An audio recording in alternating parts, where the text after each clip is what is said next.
coming to me and saying, do you think that there's a lot of prejudice here against Black people? And we were in the car, and I remember going, oh my God, yeah, I was thinking the same thing.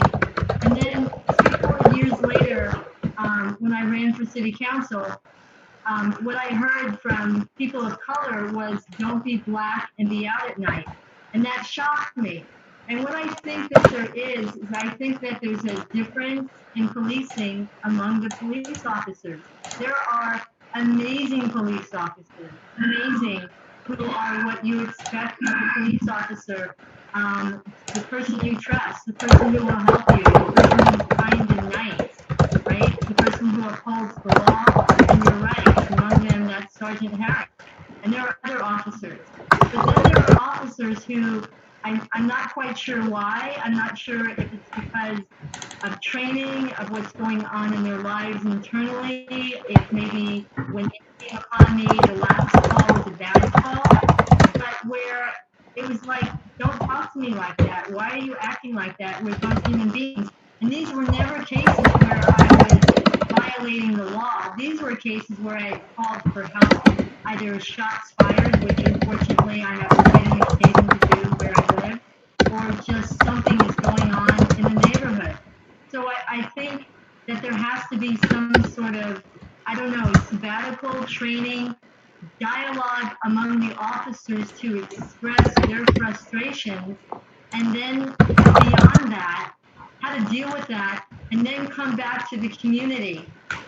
One really telling thing is that once there's a perception, it's really hard to get rid of those perceptions. And I remember a long time ago when I invited Sergeant Harris to one of my classes, he told me a story where he had said to a group of young Black males, hey, how are you guys doing tonight? And they went, we're not doing anything. We haven't done anything. They were immediately on alert. And he said, I didn't ask you what you were doing. I asked you how you were doing. So that communication, everything starts and begins and ends with communication. And somehow we need to fix or engage more communication between people of color and officers, because we have to see officers as human beings who have a stressful job. Yet at the same time, we have to see our citizens who are of color, many of them at the low end of the socioeconomic scale, understanding what makes them react and act and all the things that they're dealing with in their life. And we have to come together as a community. Thank you. You're welcome. So Latrice, I can no longer see anyone's hand, so I'm gonna have to rely on you to just call on the next person, can you? Amber Badola was next, and then there's Jeff and Lisa Simpson. Okay. Hi. I wanted to kind of just recommend or put on the table the idea of having a citizens review board. Several other cities, including like Las Vegas, has done this as a way to address disproportionality within the police force. This way, it would take it wouldn't be the police policing the police; it would be citizens being able to review complaints of racial bias. And there's several long reports with a lot of data on how these review boards work and how they've reduced racial bias and disproportionality within the cities that have them. So I won't go into all of that. I just wanted to kind of put that out there as a recommendation. That's something we look into, because I think right now the police supervisors are who are all white are the ones who are reviewing complaints of racial bias. So I think that is definitely problematic and definitely not going to address disproportionality. So that is one recommendation. My other issue that I wanted to bring up is something that we are working on as Quad Cities Interfaith, which is removing school resource officers within the schools. When I went to the school board meeting, the police chief was not able to provide any data on the benefit of school resource officers. So I go ahead and put in the chat some data on the negative impact of school resource officers in Iowa, in Scott County, and nationally. So it looks like, in Scott County, the data shows that let me just read one part to you here. That schools employing police officers have seen an increase in student offenses and school-based arrests as much as 400%. In Scott County, for every 100 students, 20 days of schools are lost due to suspensions. And right now, the state of Iowa recommends that there's one counselor to every 250 students. We currently have one counselor to every 378 students. Iowa recommends one social worker to every 250 students. We currently have one social worker to 8,973 students. So we need more social workers and counselors, not more police officers. In Scott County, which is the worst county in Iowa, and Iowa has the worst data in the country for Black girls, who are more than 9 times as likely to be arrested than white girls in school. My daughter's Black, and so that is, if she's anything like her mom, I got in trouble a lot in school. I have a loud mouth and I was in trouble a lot. So my daughter's only 2 right now, and this is a fear I literally think about every day. If my daughter's anything like her mom, she's not just going to get sent to the detention. She has a 9 times more likely chance of being arrested. So that is something else that I wanted to kind of lay there. If we want to talk about, ending crime and ending disproportionality, it needs to start in the schools. The research shows that a juvenile who has interactions with police under the age of 18 are 7 times more likely to end up in jail and prison as an adult. So that is what I wanted to kind of present, those 2 issues. Thank you. And again, the links to the data is right there in the chat. Thanks very much. And I would just remind people to try to keep those comments succinct if you can, in the interest of allowing more people to speak. Thank you very much, all. Okay, the next person is Jeff and Lisa Simpson.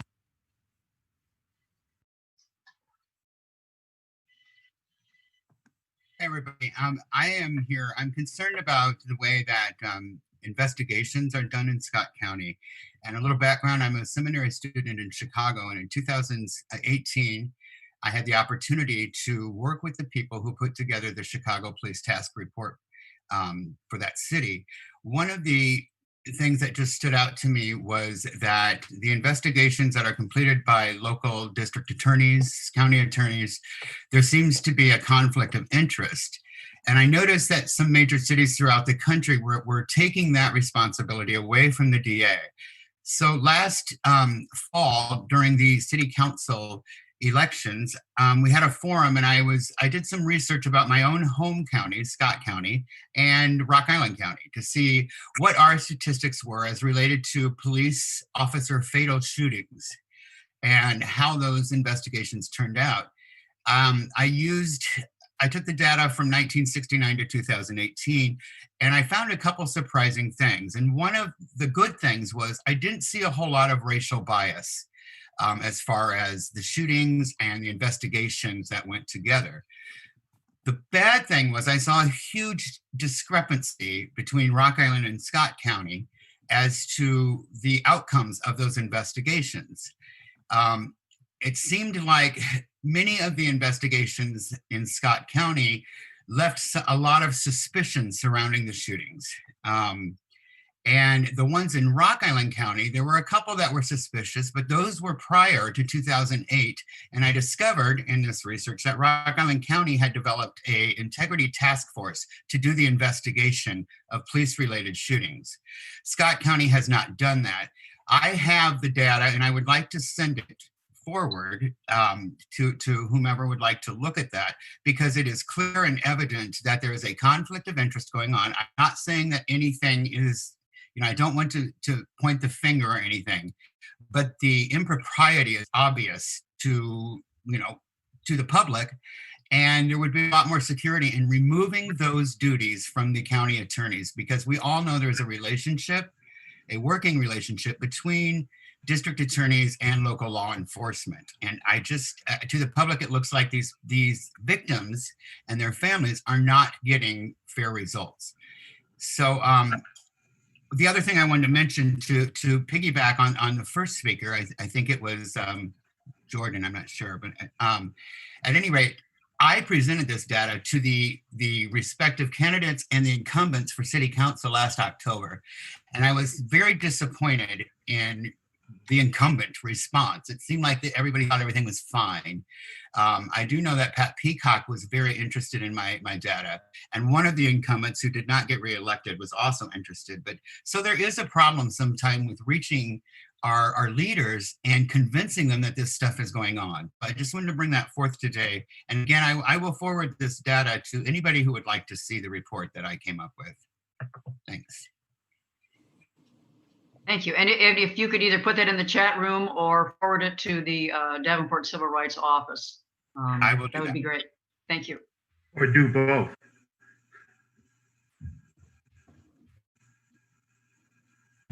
Okay, next is Jay Woolen.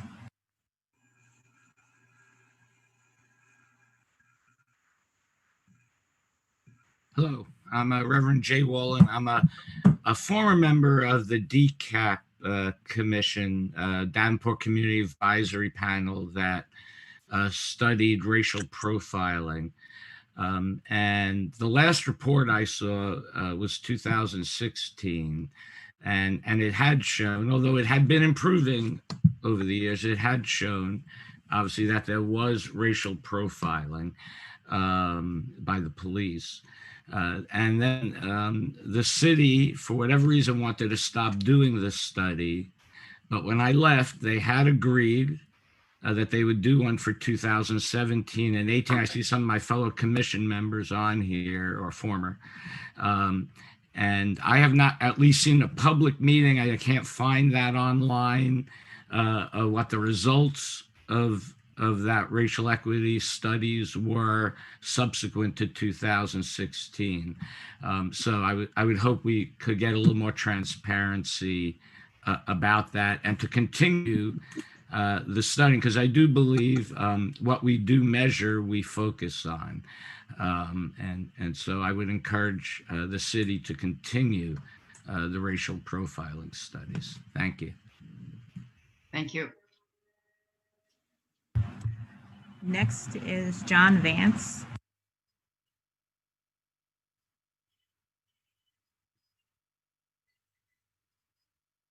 Yeah, hi.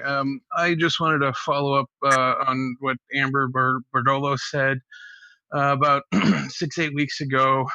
I actually went to a city council meeting and proposed the idea of a community review board, and there seemed to be some interest at the time. And in the following weeks, myself, several others have reached out to the mayor, other city council members, and even some school board members in regards to SROs and just general police reform. And it seems to have fallen on deaf ears, being as we're having a heck of a time even getting in touch with them, let alone getting a response from anybody. So I'm very curious to see what any of our leaders will have to say today, because we've seen the political theater, we've seen them show up at the rallies and say they support these ideas, but when it comes to actually affecting any sort of meaningful change, they seem reluctant to even participate in the conversation. Thank you. Next is Gary Thrapp.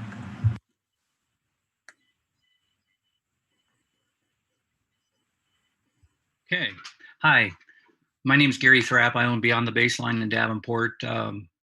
Very active in the community when it comes to kids and our schools. I'm out at the schools each and every year, the last 5 years, talking to kids about violence, about the police. We touch on these issues, not only with the sixth graders out at the school system here in Davenport, but also with all the ninth graders out in our school system. So we've really try to talk about these very difficult issues. We could talk for hours about what I've learned over at our gym. We also have a lot of community events. We've had 100, 150 kids at our Hoopin' for Change events, 90% of them young African-American males. So we're trying to give good support and working with our families and our community. I just want to touch on one thing of many things we could, and that's the SRO. I've heard a lot of talk about let's get rid of the SRO. That's one of our solutions. But at the same time, then I hear people, the same people say that we need a better relationship between our community and the police. Well, prior to making any judgments, I want you to please see Officer Lovelady as an example at work at Smart Middle School. I want you to see Officer Carter at work at Davenport West High School. I want you to see Officer Sharif at Davenport Central High School. And I would like you to see and experience how Officer Burkle, as an example, works at Wood and Sudlow. These are tremendous, awesome people as police officers, two of which that I just mentioned are African American, and they are huge resources for us out of these schools. In particular, Officer Lovelady, when I ask every sixth grader if they know who Officer Lovelady is, 90% of the kids raise their hand enthusiastically. They really like Officer Lovelady. And you want to talk about an immediate experience, good experience with the police and getting to know who our police officers are in Davenport.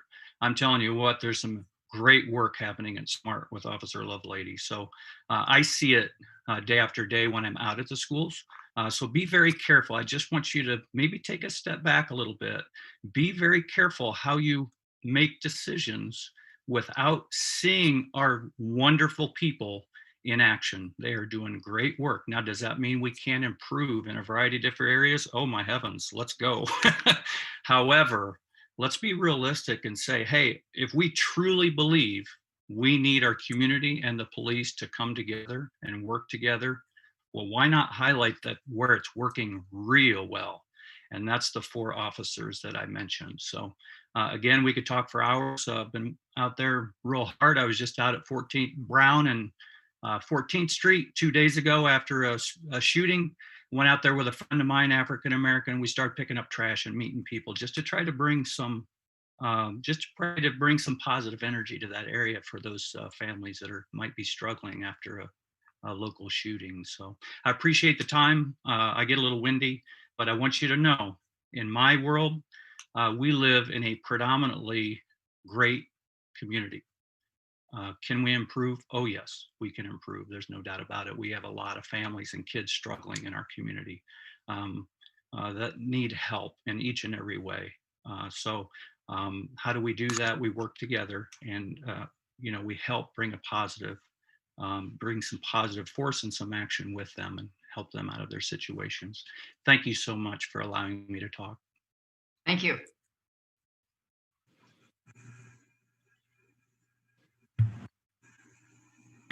Next is Kim Brown.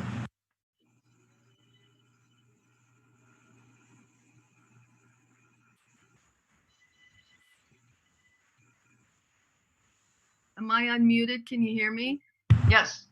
Okay, thank you. Hi, my name's Kim Brown, and I'm a registered nurse, but I also run a harm reduction organization in the Quad Cities, including the Davenport and Rock Island areas.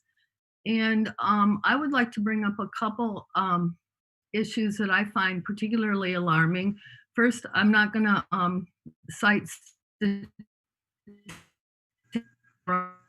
because we all heard the disparities in our arrests.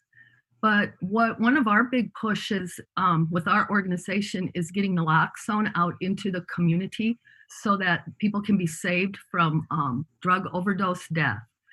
And I want to point out one particular problem that we've dealt with over the years, and that's with our Black and brown men who we engage in conversation and talk to about overdose and educate on how to reverse an overdose and save a life.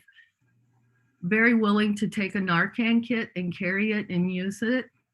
but it's been very prohibitive for many of the Black and brown men in our community to continue to carry it because they have been stopped by law enforcement. They have been asked what that they already know what that kit is. And our kits are injection kits and vials of naloxone because we offer it at no cost, and that's how we can afford to continue to get our product into the community to save lives. Once they get harassed because of a Narcan kit, and let me say this, Narcan is not a controlled substance. You cannot sell it. You can't make any money off of it. It will not hurt you if you're injected with it, but it will undo dead if you have ingested too many opiates. So what they do then is they'll run them in their computer, and if there's anything in their background, and any of us that have been around the Quad Cities for many years, as I have, and raised my children, there can be a lot of things in that computer. And as a result, they usually get harassed, maybe have an old bench warrant, they end up getting taken in. And there in one regard, they've weaponized Narcan by using it indirectly to facilitate unwanted harassment and arrests. I'm going to bring up one other sensitive topic. I work with a lot of people in our community. I also work with sex workers.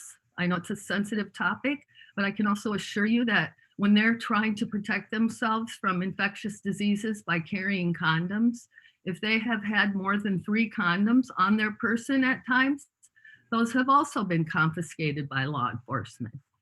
We have strategically placed condoms in the community with anonymous volunteers so that that shortage isn't causing harm. So those are just a couple of things I wanted to point out. And one more thing, and I know I've taken too much time, resource officers. I have a grandson that was body slammed last by a resource officer in the school because him and another young man got in a fight, as boys and girls can do at times. And instead of breaking it up and talking to him, one got body slammed and then both got suspended for 3 days. So it is happening in the schools. And I firmly believe we need not have those resource officers in our schools. Thank you. Thank you. Next is Deborah Sperry.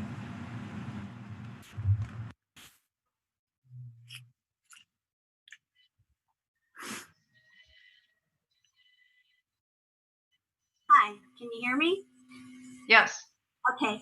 I'd just like to address a little bit that I heard in the media and read in the media this morning from the police union. It appeared that they were extremely defensive about this meeting, and I'm a little concerned about that. The numbers show that Davenport does have issues with systemic racism and the amount of young Black and brown, particularly boys, but men, that are, number 1, stopped, 2, incarcerated. And so I just wished that perhaps the union, instead of being so defensive, we're not out there to nail the police officers. I don't think most of us. Most of us want to work with the officers. We understand the necessity of officers in our society today, but we'd like to work with them for a better understanding of the community so that our community can work at its best possible level. And I know sometimes it's hard to hear criticism of yourself or your group, but that doesn't mean that you're saying that this is necessarily a bad group. We're not saying that the police officers are necessarily bad officers, but I think that they don't understand the entire scope of systemic racism and what it's done to our community and is still doing. So I would just ask that maybe the union itself take a step back and work with the community a little bit to see if we can work through some of these issues rather than immediately go on the defensive. That's all. Thank you. Next, we have Brian Crump.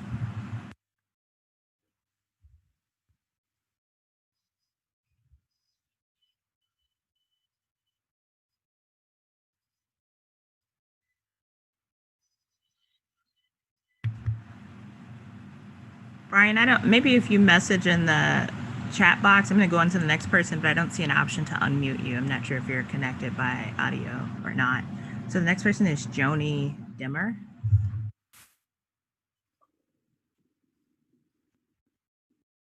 She's not unmuted. Hi. There we go. Hi, I'm Joni Demmer. I'm a member of One Human Family. And one of the things that I started doing about 2 months ago was contacting the mayors, the police chiefs, and the sheriff's offices on both sides of the river about taking a look at and possibly using the 8 Can't Wait campaign concepts. They're really very powerful. It's 8 short ideas that include no chokeholds, no high-speed chases, and some other things that are really, it seems relatively simple, but I think that they would be very wise to initiate them and to make that part of policing policy. I'll try to share what the 8 Can't Wait concepts are. There is a website, 8can'twait.org, I believe it is. And I did get a call back from Mayor Matson, which was awesome. And, you know, I'd like to see them just take a look at those 8 ideas and possibly initiate them and make those part of police actions. Thanks. Thank you.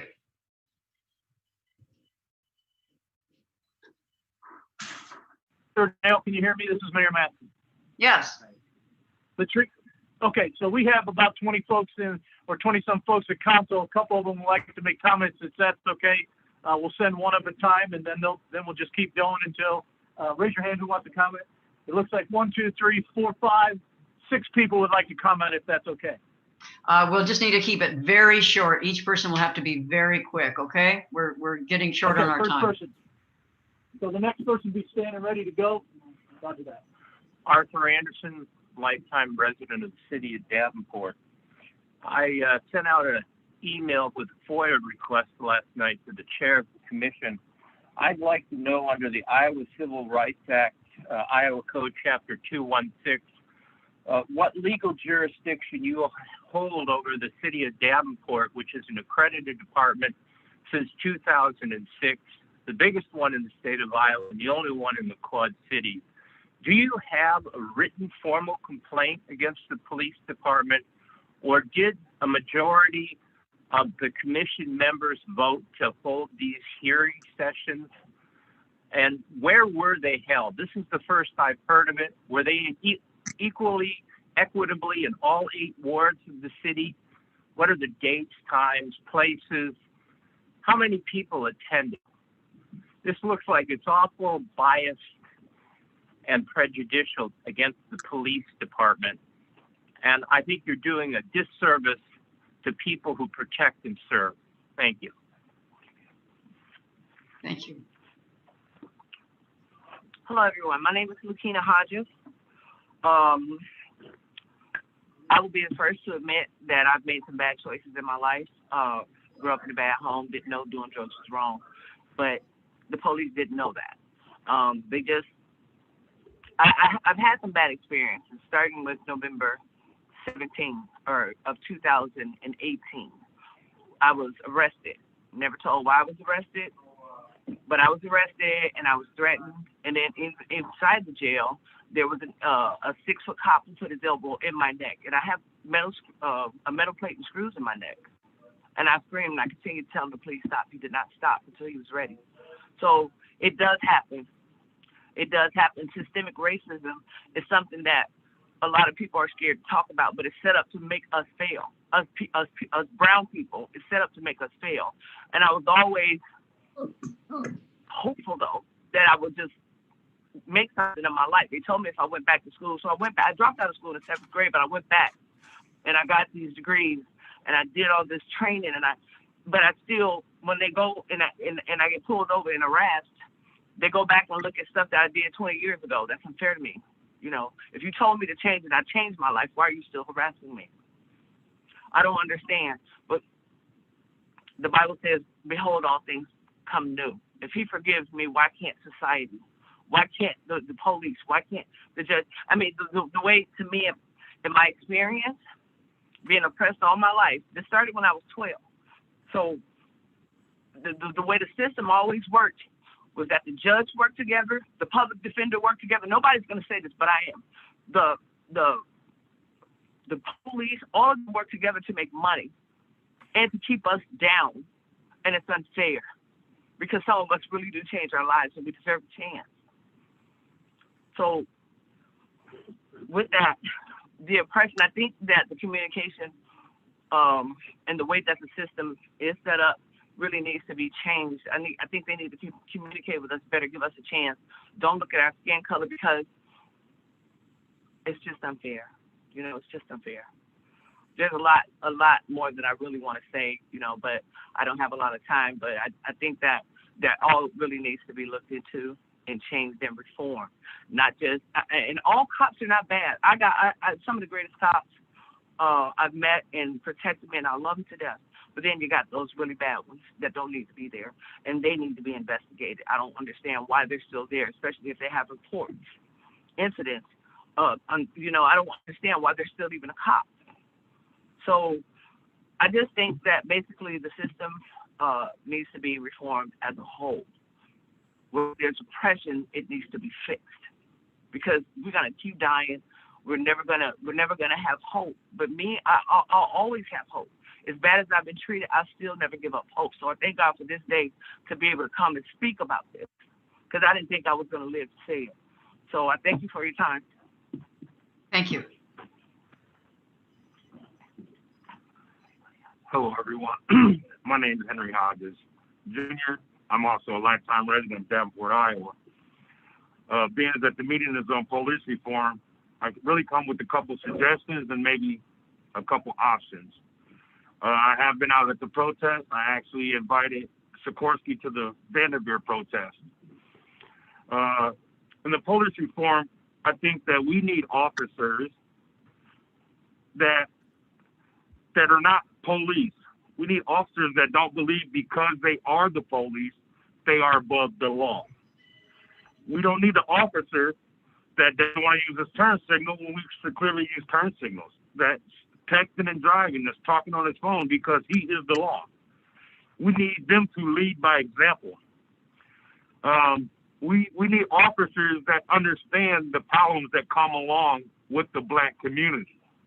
There are mandatory problems that come along with the Black community that some officers may never experience in their whole life. We need officers to understand us, to want to help us as opposed to oppress us.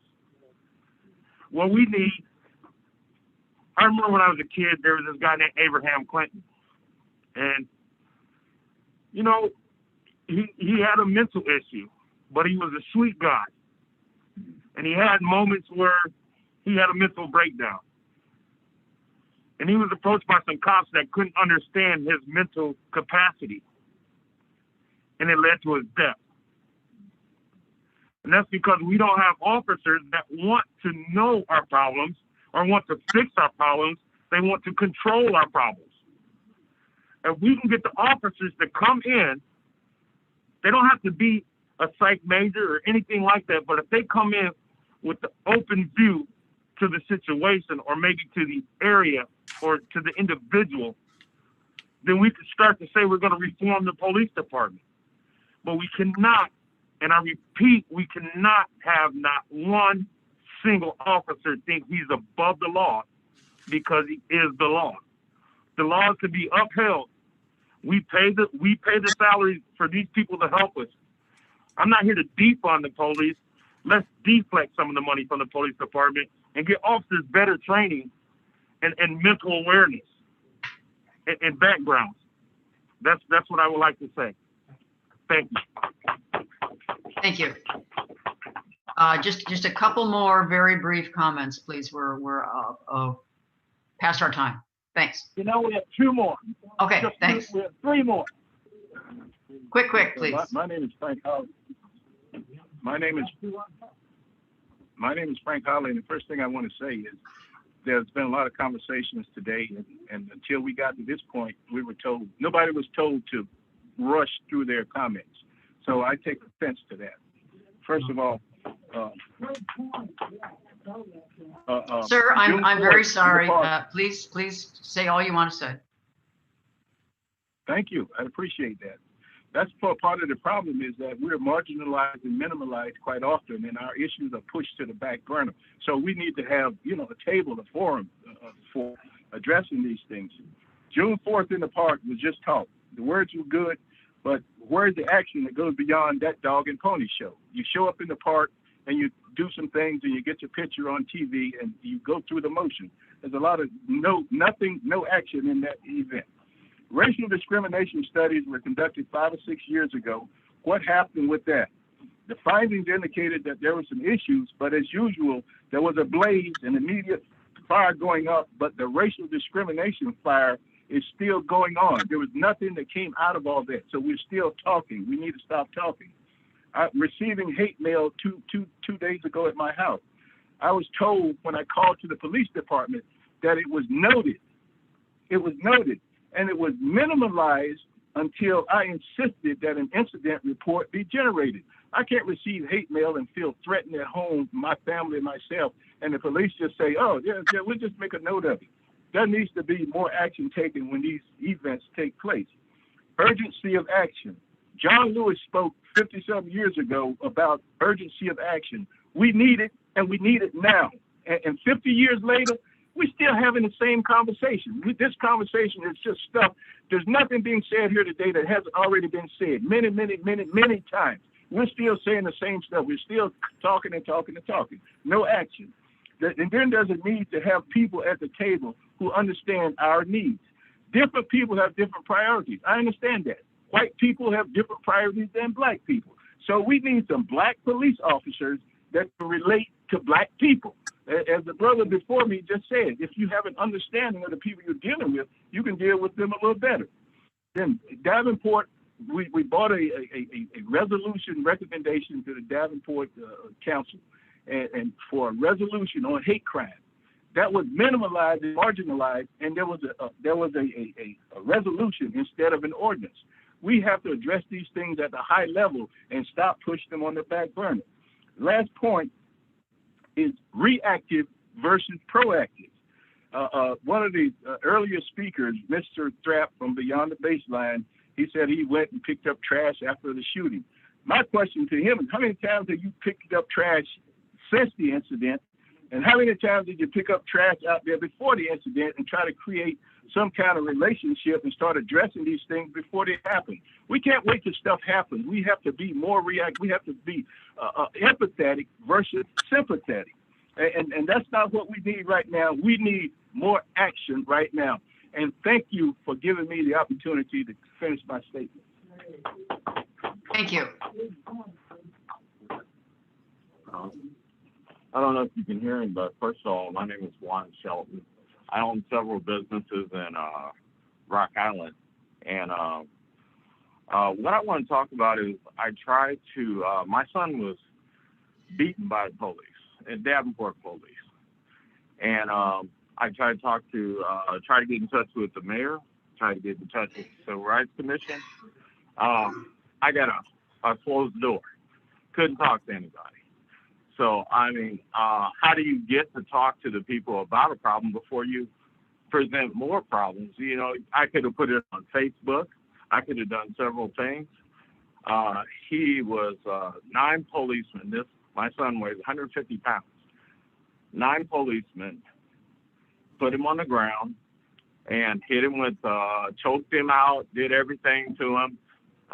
One ran about a block and a half and stomped on his leg.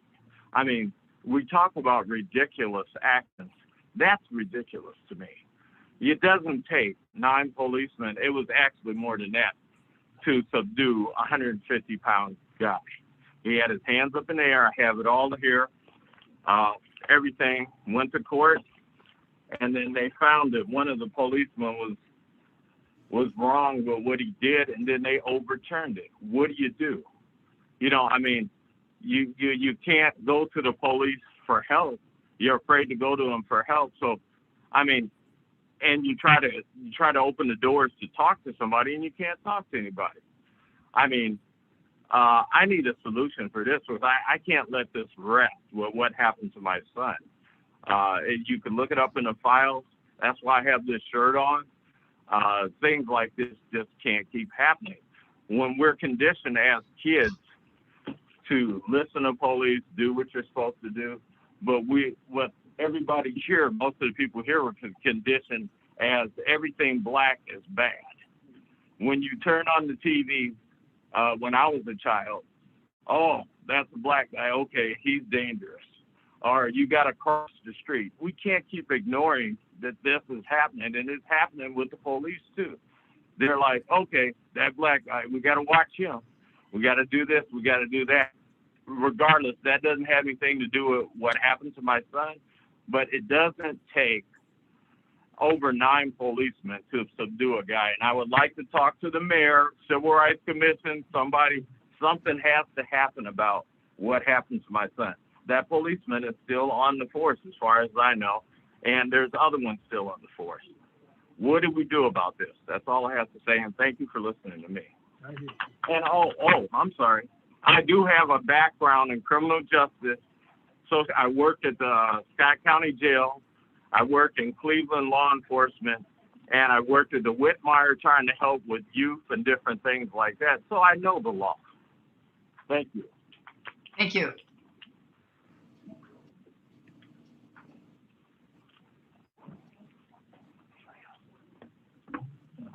Okay, last one, Janelle.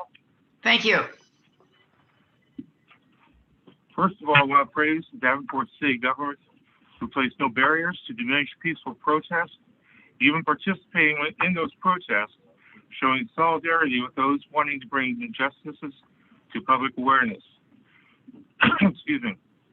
I'm also pleased on how our mayor and police chief responded to the riotous thugs who were neither peaceful nor protesting, but came to kill, burn, and destroy our community.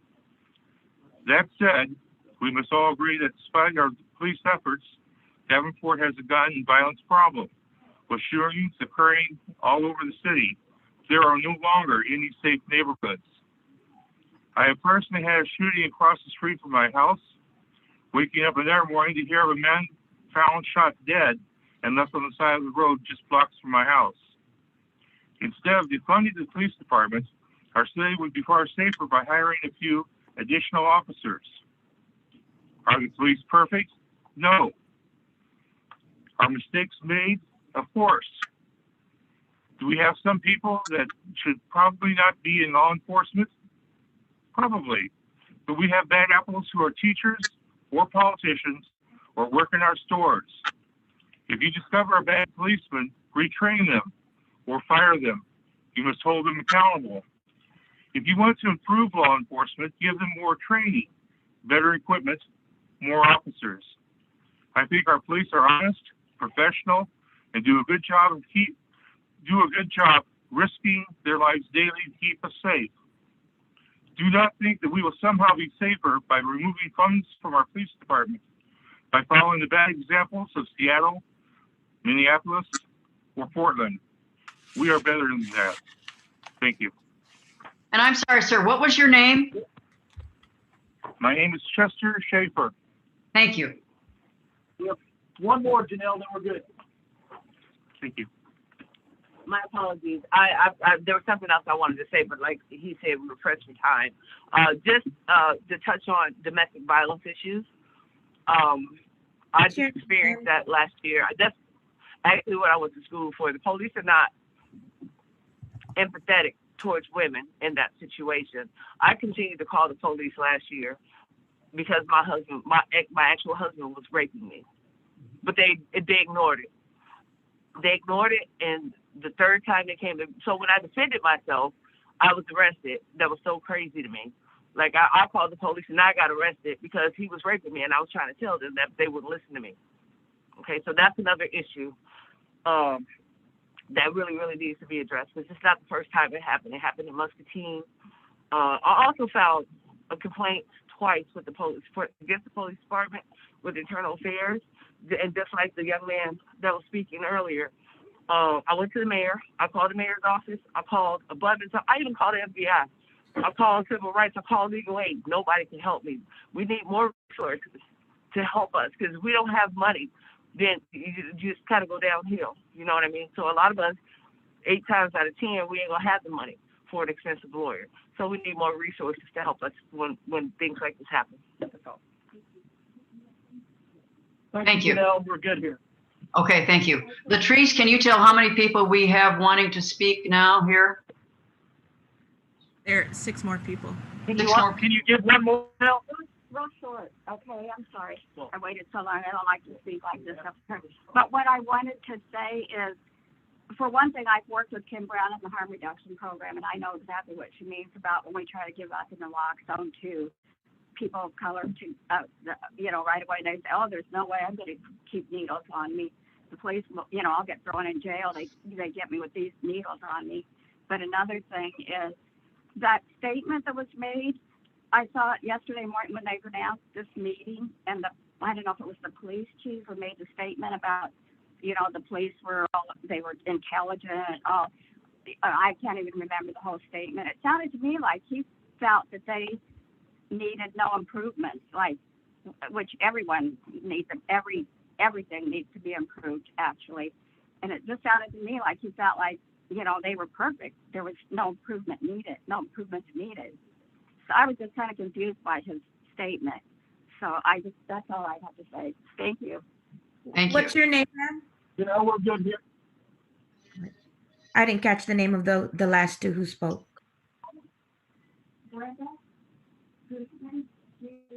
I think that Miss maybe Tina Hodges again. Brenda Guzman.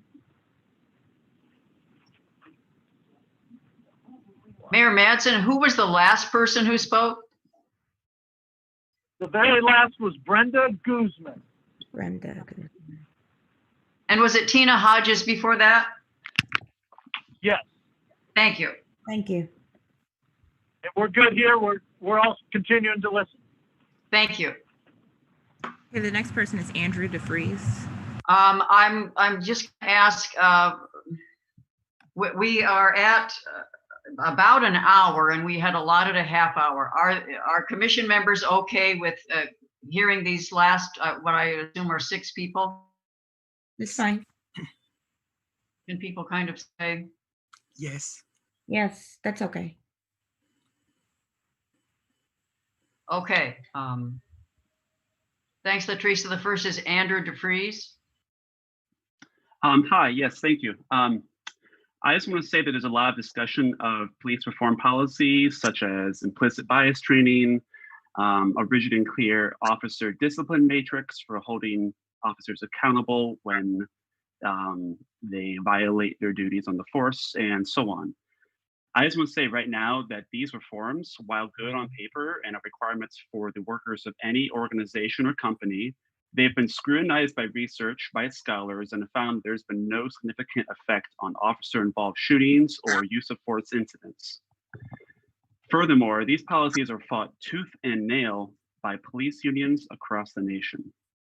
There have been many documented instances of police unions and their members intimidating, harassing, and embarrassing their critics who advocate even just a slight amount of accountability. It is plain and clear that this is happening in Davenport, as the disgusting statement put out by the Davenport Police Association this week attacking Latrice Lacey and crying about not having police reform discussion on their terms. Mayor Matson and Chief Sikorski kneeled with the public in Vanderveer Park, but have they volunteered any changes to the police department? No.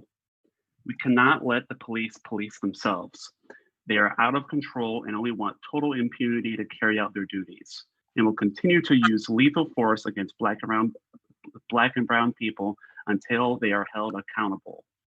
The only way to hold the police accountable is not to give the police more funding for training, but in fact, it is to defund the police department and redistribute those funds to the public. The DPD has a budget this year of over $28 million. The Civil Rights Commission has a budget of only $500,000. Public transit, $7 million. Section 8 funds, $4 million. These are reforms the City Council can do right now to affect change. We are in the worst economic crisis since the Great Depression, and this month we will have the worst homelessness crisis since the Great Depression due to unemployment benefits being slashed and high rent prices in our community. If we want to prevent crime, we must eliminate poverty. Imagine if we just take several $1 million from the police budget and give it to those departments I mentioned above, among others. Our most vulnerable community members will directly benefit from more affordable housing, more reliable transportation, and so on. More, better funded police is not the answer. Defund the police. Thank you. Thank you.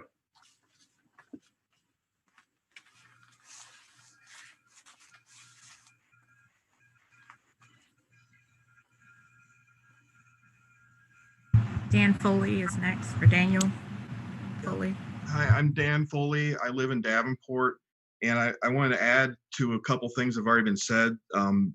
People talked about SROs a little bit in schools, and the other part of the school to prison pipeline, though, is the prisons. So we're talking about building, expanding our juvenile detention center. That's going to cost millions of dollars in addition to the money we already spent on police, which I heard $28 million a year. This is a huge amount of money. We have children in this community that are hungry. We have children in this community that are unhoused or have housing insecurity. And the thing we're building for them is a prison. Our priorities are totally out of whack. If we just took a fraction of this money that we're spending on prisons and police and helped some of these people, it would have a huge impact on our community. And that's the main point I wanted to say. I guess the other point about the prison is that during the pandemic here, a number of prisons, including here, I believe, have had to reduce their prison population to fight the pandemic because prisons have been a huge source of the virus spreading. And so we've released a bunch of people from prisons and jails across the country, and we've been fine, okay? It just kind of proves that we don't need to jail this many people. We have proof right now. Maybe it's a bit early to, we don't need more data and we need another few months to evaluate it, but it sure looks like we're getting by fine by putting fewer people in prison. And so we could probably spend less, instead of spending more on prisons and expanding the juvenile detention center, we could probably cut it down from where it is right now even. So anyway, that's the main point I wanted to make. And I appreciate this forum because it's clear that a lot of people do not trust the police and the government. And the way you rebuild that trust is by having transparency and having forums like this to give people an opportunity to say things like this and hopefully make some changes from this. Thank you. Thank you.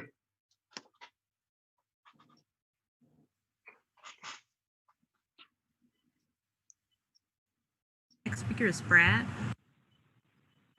Hi, my name is Brad Guerrero. I know we have the data that shows that there is racism and racial profiling going on.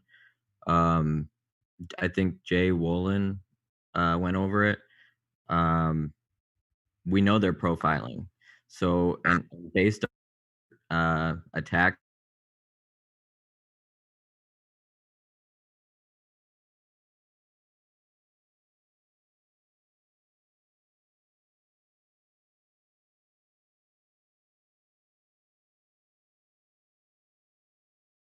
implicit bias training at the police department, and she was ran out of the police department basically. And then the chief came to her and told her that they are the ones who are discriminated against. And it's really getting tiring, hearing people coddle the police and act like the police are victims. It's a career choice. And people that are Black and brown don't get to choose how their government treats them. That's different. It's much different.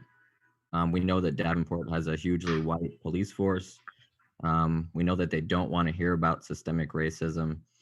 And I think that there needs to be some kind of way to for them to answer when, police investigating police is not something that's going to work anymore. That's unacceptable.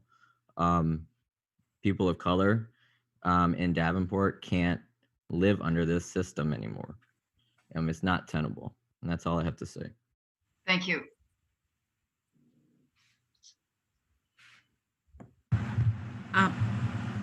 Reverend Rich Hendricks is next.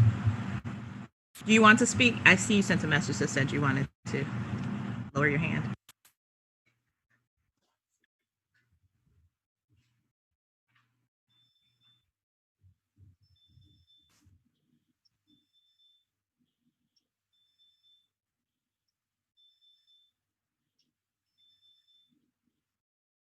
I passed to other members of the community. So the next person is, oops, I think I hit something to make it go away. I unmuted the person who was next. Was it Kimberly Dotson, maybe? Yes, can you hear me? Yes. Hi. I want to give you a little bit of background. I am a professor at the University of Houston Clear Lake. I have a degree, a PhD in criminology. I have a master's and bachelor's degree in criminology and criminal justice. I'm also a retired law enforcement officer.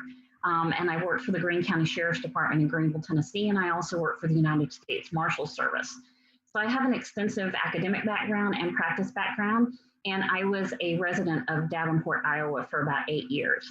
Although I now live in the Houston area, I was invited by one of the other citizens to participate in this forum. There was just a couple of things that I heard that I thought that I would comment on.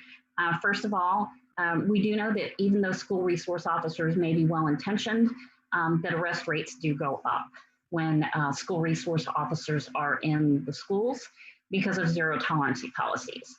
So if there is a fight, if there's an argument, those students are more likely to be processed, and we know that that is more likely to happen to minority students. And we define minority students very broadly, right? That includes individuals who are Black and brown, individuals who are LGBT, and surprisingly, even individuals who have disabilities, right? So someone may have a learning disability and they may act out because they have autism or some other kind of disorder. And those individuals, even though that's symptomatic of their disorder, are more likely to be arrested. So having school resource officers in the schools is not really a good idea. And the other thing with having school resource officers in the schools is that I recently did a study, and it was of Iowa and Illinois school resource officers, and I'd be happy to provide this study to the commission or to the police department, that most of the school resource officers didn't even know what their jobs were. When they were asked specific questions about what their duties were as school resource officers, they weren't really able to even articulate that. One other thing that I would say is that people have been talking about defunding the police. I think that that's an unfortunate term. When we talk about defunding the police, I think a better term would be reallocating resources. Police officers are asked to be all things to everybody in the community. They are asked to be mental health counselors. They're asked to be social workers. They go in and deal with domestic violence cases. My husband and I are both retired law enforcement officers, and when we would respond to domestic violence calls, we always said, we go in for 10 minutes and try to fix what's been wrong for 10 years. It's a very difficult situation to put law enforcement officers in without the proper training. So I think that the research would show that law enforcement officers are undertrained in terms of responding to mental health. One thing that the police department could do immediately was to have social workers or other individuals to go out with them when they answer a call that has to do with mental health. but there needs to be some reallocation and not making the police department responsible for every community problem that there is.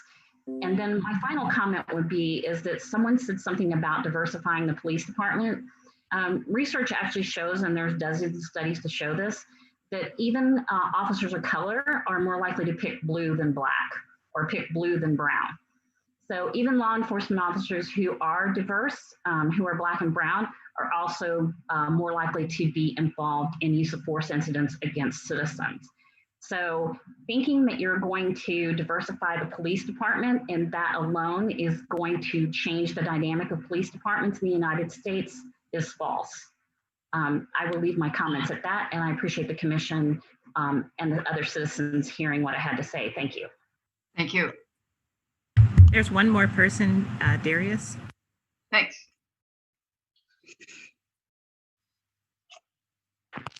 Can you hear me? Yes. I just want to say hello to everyone. I am probably like one of the youngest people in here. I'm a 17-year-old Davenport North High School student. I am a black male in the United States in Davenport. And I will say I completely support the police department and everything that they do. Although some of their tactics are not correct in the way that they respond to things, but I am not a doctor, have a PhD in criminal justice. I am a patient care technician at Trinity. I am a CNA at the call home, and I am a patient server at Genesis. So yes, I have 3 jobs, and I have a diploma in criminal justice. So I'm not well versed in everything to do with criminology and things like that. But what I will say is that I have rode with police, not in Davenport.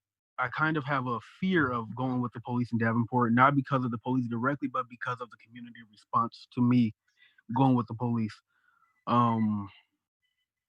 Sometimes when I say I support the police, I have like a fear almost like that I will be retaliated against.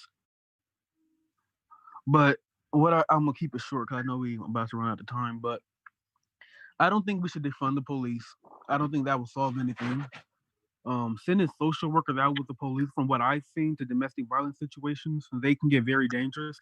And have an unarmed social worker to go to them kind of things are putting not only herself in danger, but the community in danger as well. I think that we should, one of the things that I heard that was very, I think will solve a lot or help solve, is adding in a review board, a civilian review board that can help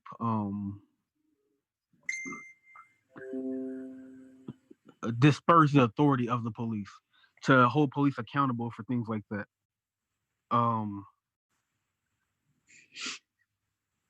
I think that's all I'm gonna say for now, because I know we run out of time, but I just want to make that a point that I think a review board would be very smart to add into the police. And I don't think we should defund the police at all. That's all. Thank you. Well, I think that brings to a close the portion of the meeting called public input. So now I'm going to open it up to the commission for the commission's discussion. Do people want to take just a short break? Rich says no. Okay, no break.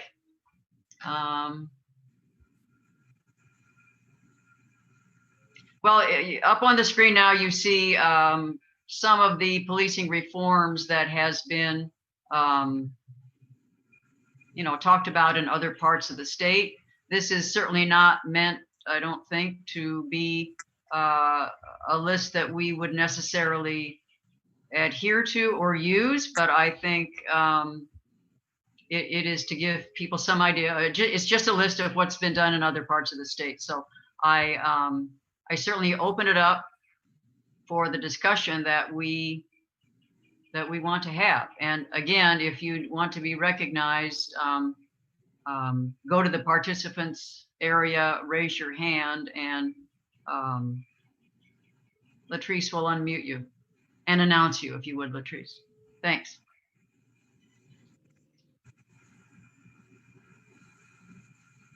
Janelle, I think that all the members of the commission are unmuted. Okay. Can I be heard? Yes, go ahead, Ethelene.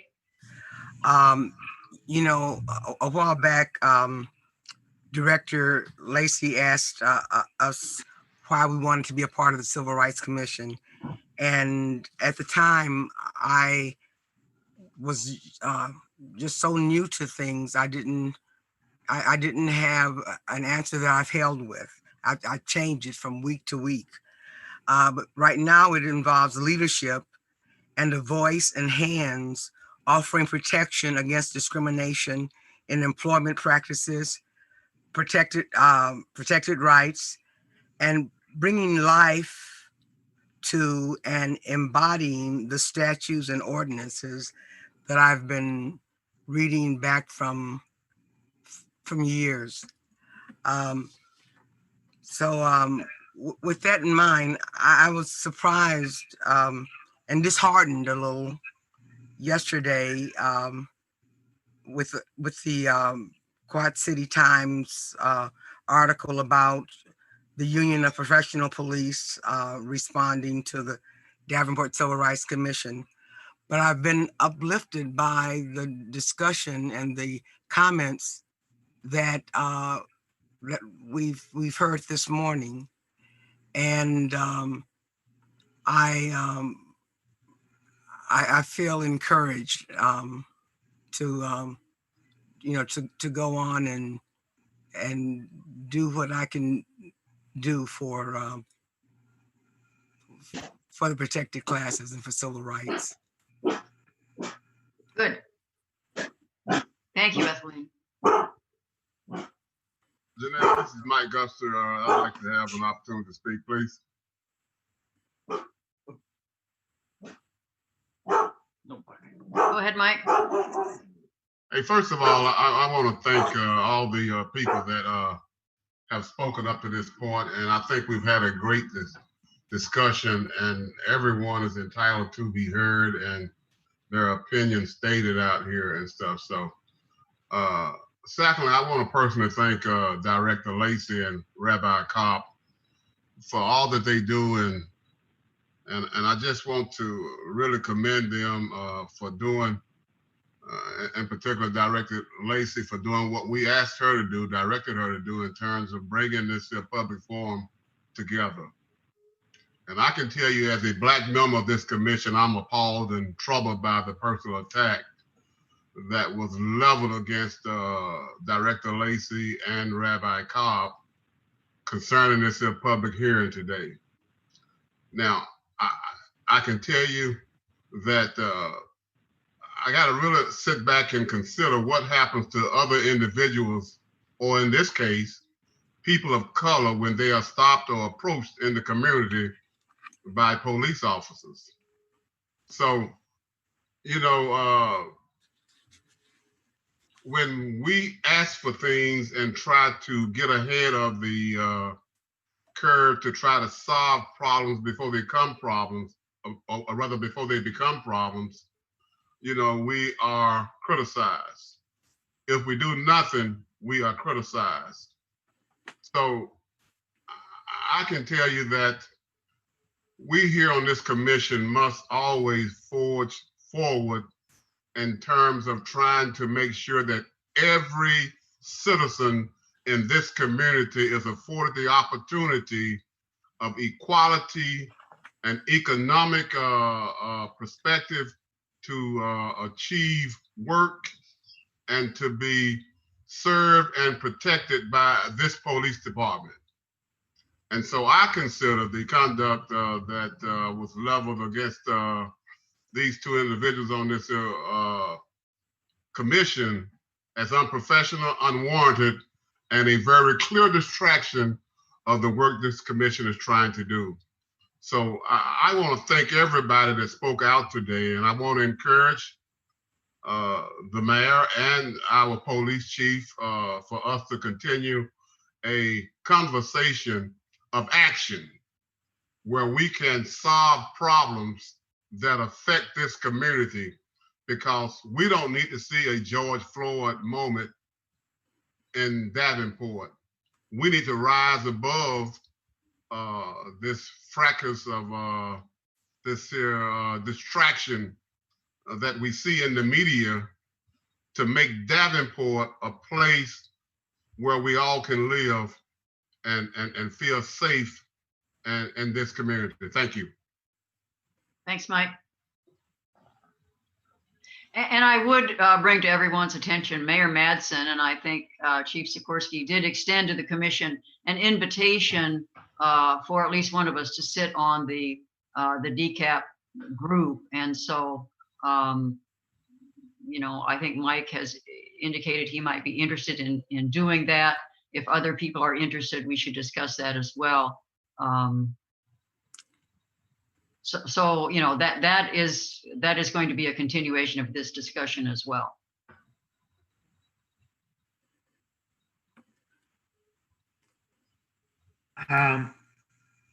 First of all, let me thank Mike for his very kind words, and let me thank everyone who spoke today.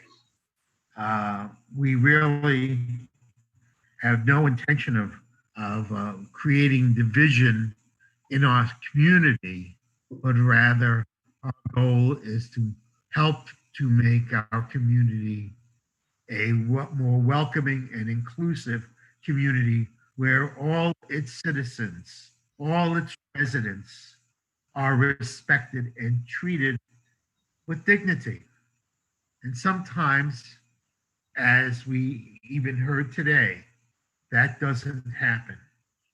I think we have to look at why that doesn't happen and how can we change that. I think one element is an issue of trust. I think that there is a level of distrust that leads to a stereotyping that winds up in targeting people of color. And I think there's a level of distrust on the other side also. How do we get the police in the minority communities to increase their levels of trust? And one way that I see is that we need to bring them together to get to know each other personally, know each other. Yeah, when you get to know people face to face, you learn to feel comfortable with them. You learn to open yourselves up to them. And I think that that's one of the directions that we need to look at. And that's only one of many directions, including we need to look at these 8 issues right here. But we also need to make people feel comfortable. People of color feel comfortable with police officers. Police officers feel comfortable with people of color. Ride-alongs, for example, are an excellent way of doing that. You know, when you get to get people to talk to each other, to see each other as human beings, not as some sort of suspicious group. So I think that I want to just start that conversation. Commissioner Carp, I'd like to just add one thing to what you just said. When John Lewis was being buried yesterday, and I was looking at issues concerning his life, he issued an invitation and said that love was a better way to live, to stand up and to do right. He said we should say no to hate and no to racism and lay down the burden of hate. And when we see something that's not right, we've just got to do something about it. We've got to stop it. And we should have the ability to forgive also. Just wanted to add that. Thank you. Thank you. Wise words.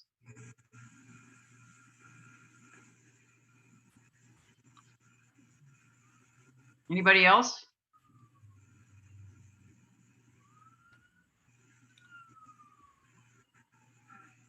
I should mention, I heard from Lee, who is in, I believe, Michigan, and is not able to participate today. And he will be very interested in reviewing the recording of this meeting, but he's not able to be here. I apologize. I should have said that at the outset. I think it might be valuable if Latrice shares with us. She has done a little survey of what other communities in Iowa have done to address this challenge. So if Latrice would share that, it'll give us an idea to see what's happening in places like Iowa City and Cedar Rapids, I believe, is one of them. I think that was appended to the agenda. Yeah, it's what we're seeing now on the screen. So hopefully people have reviewed that.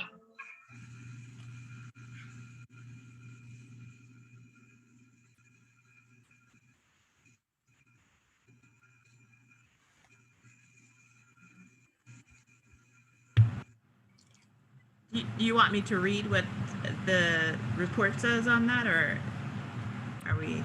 That would be my preference, so that everyone could hear it. I mean, it's hard to just, try and catch a scrolling text. Let's see what, like what's happening in Cedar Rapids, Butte. I think that's what's happening in Iowa City. That would be important to actually hear and practice.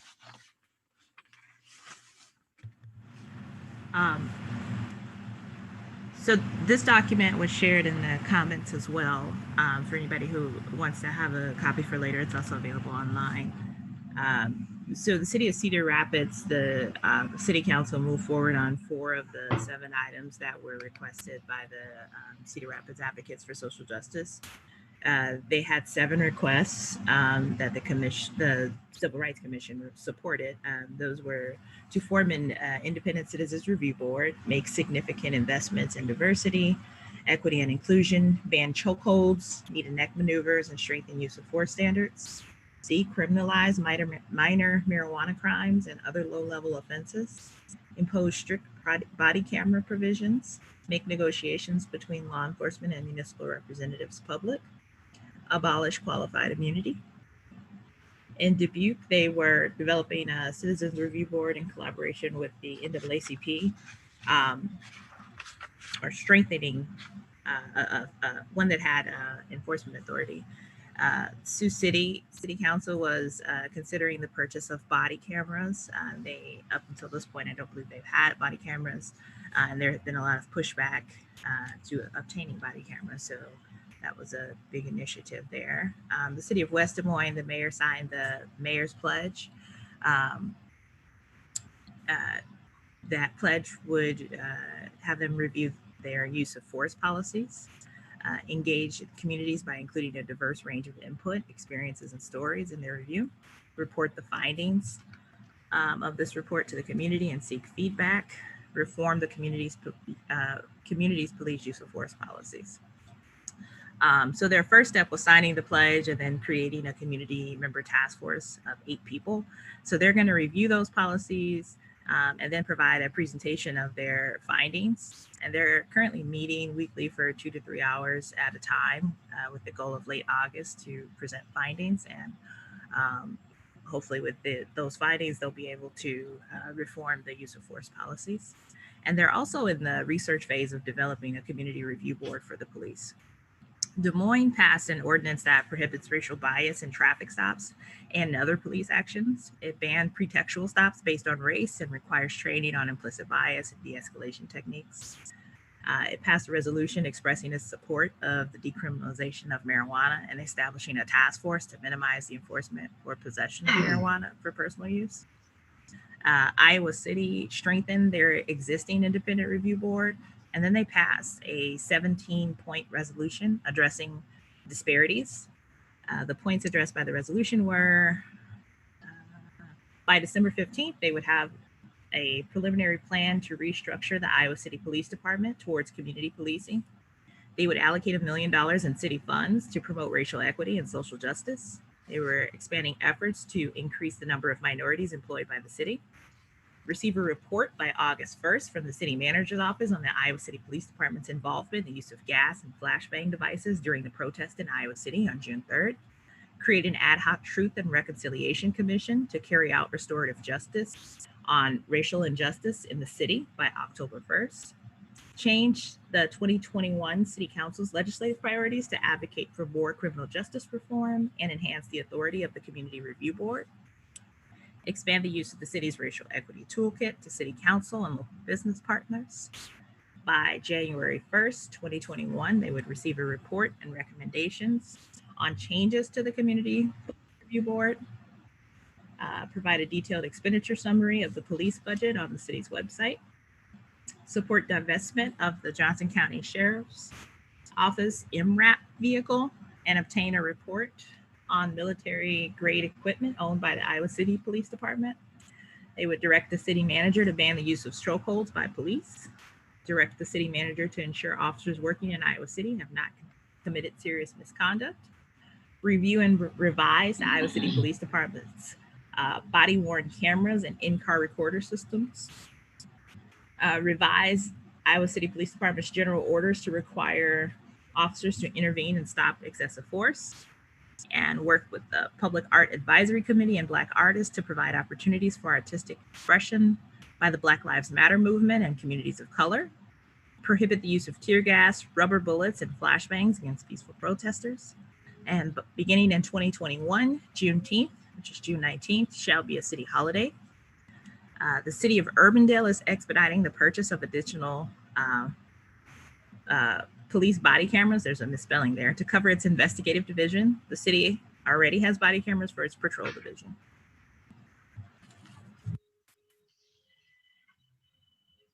You know, it was interesting to see the range of things that are being done locally. Some had 1, some had 17 or more. Nobody said, you know, check us out. We don't need to be improved. We've got it all. And so I'm impressed by the range. And what's good for one is not good for everyone. And I think our goal is to, you know, find out what's best for Davenport, for us.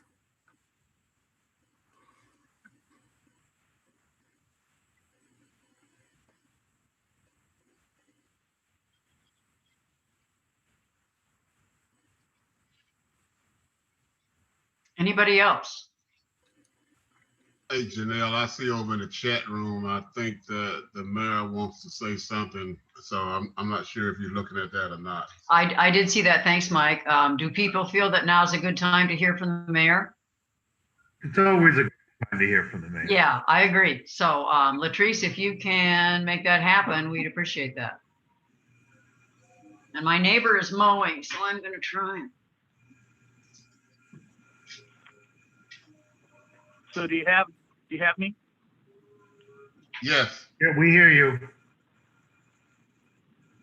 Thank you. So I just want to say thank you to Janelle and Rabbi Karp and the Civil Rights Commission for holding this so folks can feel that they have a voice with you guys.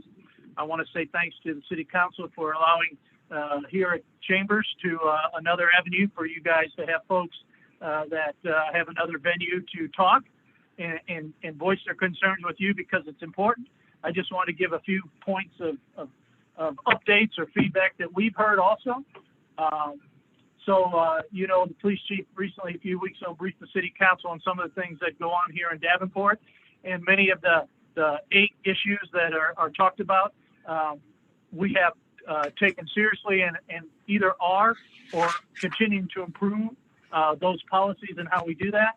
We're working with the DCAT's been going on for a while, and for somebody mentioned that it might have fallen off. It has not. It still goes on. The chief and others and the city administrator meet. So do I with folks, but the DCAT still happens. Myself, the Bettendorf Mayor Gallagher, the Chairman of the Supervisors, Tony Kenobi, meet with, and just Thursday, met with the President of the NAACP, Mr. Roberson, the President of LULAC, Ms. Jasmine Newton-Butt, and Pastor Grimes, one of the leaders of Churches United. We have that ongoing talk about what we can do, and we lately have focused on recruiting and retention. The last set of police officers, 4 or 5 that I was happy and the council was proud to put into our force were officers that certainly don't look like me. One of them, African-American male, grew up here in Davenport, went to Central High School, and is a great member of our community. We continue to do that.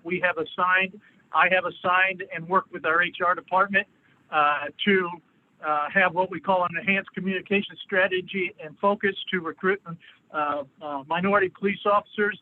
We have 2 people assigned, one to handle the non-public safety side of the house, and one to head the public safety side of the house. We are committed to taking workshops and orientation centers out in the community to include Lincoln School. I met with Pastor Kirk and Tracy White just this week on how we can work with Lincoln, and that being a focus of some of the things we're working on. I know there's a concern about the resolution of hate. We're proud to do it, but I wanted to work with the Civil Rights Commission and to develop and process and move forward with the ordinance. So that's still on the table to work. Concerning body cameras, I know that's always a concern. We have 155 officers out of 163 that have body cameras, and we require any police officer that goes out into the public outside of a building that has engagement to have their body camera on, and we have them in the police cars also. So that's a thing we do, and the thing we've been doing, and that's a focus to make sure everything is recorded and seen. We have a state policy that we follow on chokeholds in the use of deadly force. We require extensive training, and before an officer can ride by themselves in a police car, after they get out of the academy, they must go through at least 6 months of training with another officer on all the particular pieces. I was honored to do a ride-along 2 weeks ago and saw the work that they do, especially on the social side. So I just want to give you some updates, especially on the recruiting side and the meetings we're having that maybe is not out in the public so much, but so you know, we're committed to talking and working with you and all the other groups to enhance and provide better policies, better actions with our police in our community and open. And anybody who calls the mayor's office and leaves their name and number, I will call you back and I will talk to you. Just this week, I did over 70 callbacks. Some days I do 60. So I'm happy. Anytime you call, anytime you want to call back and want to talk to me, I'm happy to do that, meet with you whenever that is, wherever that is. So I just wanted to, Janelle, give you a quick update on some of the things that are continuing to go on. And then with the NAACP, LULAC, and Churches United, besides Mayor Gallagher, Mr. Kenobi, and myself having lunch just Thursday, and we've done that a couple times now to work on, again, the focus of recruiting on Thursdays. We kind of talk about a different subject and how we can do it by the Davenport assigning people to make sure that happens. The chief, the city administrator, with Chief Kimball from Bettendorf and Sheriff Wayne also do that in a separate way to focus on the particular issues and criteria that many of you have brought up today. So we encourage you and everyone else to have this dialogue. The city council and I look forward to that continued discussion and to provide guidance and policy and actions as we move forward. But it's important to hear everybody's view and have everybody's thoughts so we can take under consideration all of those things. So I appreciate your time. Thank you, Mr. Mayor. Janelle, can I make one other comment, please? Sure. I just want, I know that the NAACP, LULAC, and others are working for some change, but this document that we have on the screen now is the document that these organizations ought to be working to implement here in Davenport. And I can tell you that I will be speaking with my president at NAACP to see where we are at in the NAACP as far as speaking and talking with the mayor and others in that forum as far as getting these implemented, because all of these are good sense changes that we can make immediately to make Davenport more safer and equitable for all and stuff. So, and I know I saw my president's name on this list, and I know he's listening. So, and I'm pretty upfront about my intent, and I think what we ought to do and where we need to go. And so, I just applaud the opportunity to speak here today. And but these 7 changes that we have here ought to be something that we are immediately talking about. And body cams ought to be the law. Chokeholds has to be barred, period. There has to be no reason why a chokehold is used in this community or anywhere in this country, period. So I would just offer that up and thank Mayor Matson and Chief Sikorski for all that they're doing here. Thank you very much. Well, thanks, Mike. And I guess I wasn't clear. I mean, are you suggesting that what are you suggesting we do with these 7 items? I mean, are you wanting to move them forward, or are you just endorsing them in principle? Well, I think it's something that we ought to take into consideration and discuss them, and we can come back at a later date. But I do think it's something that could be implemented from a personal view and make changes here in Davenport. So I really do so. Thank you. Thank you. I have some thoughts. I think we've received a lot of information today. There's a lot here to process from all those wonderful comments that we heard, and for so much that's been written in the chat. And we have already collected a lot of information.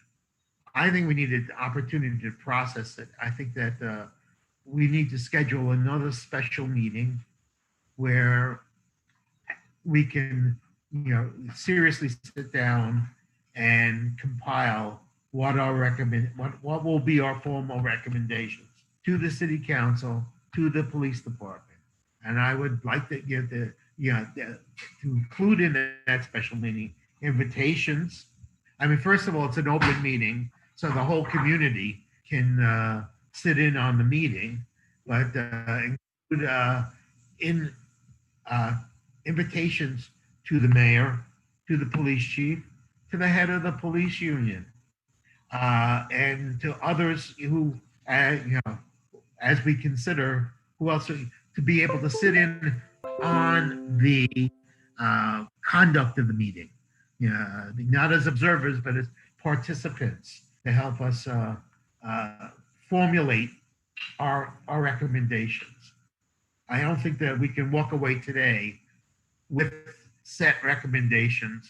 I think we have to do some thinking and sorting it all out and processing.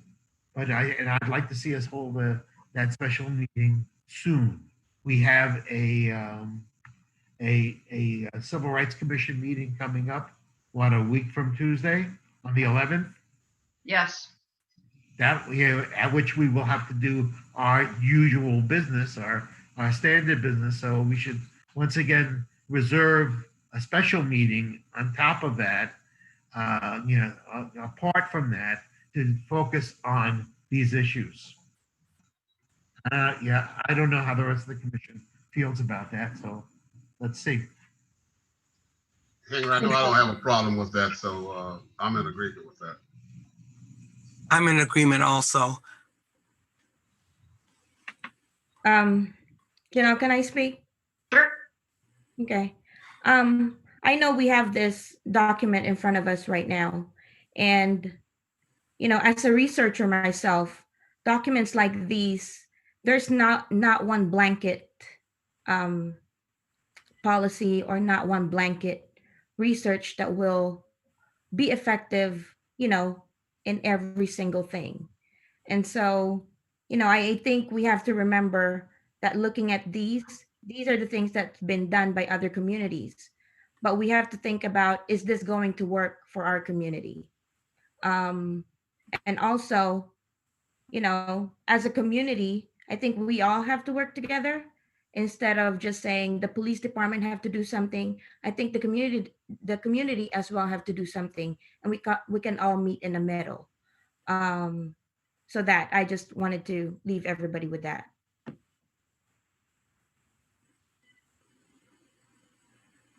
So Ruby, would you like to have another special meeting? I mean, is that, yeah.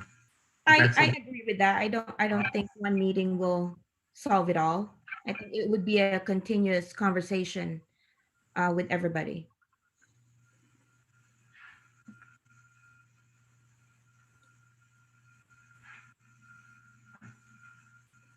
So Henry, I'm hearing you suggest that do you want to schedule now another special meeting? I think we can schedule the special meeting if you want to have it before the 11th, that would be one way. Or if we want to have our general meeting, a monthly meeting on the 11th, and at that meeting schedule the special meeting, that would also work. Uh-huh. Well, and I would say it seems to me that people really need to do their homework for the next meeting and really go through, all the materials we have, any other reading that you've done, any other, local governments who have taken action that you think we should consider, and be ready to bring your list of things that you'd like to talk about, bring that to the next meeting. So I guess it's a question of how soon people think they can work on that.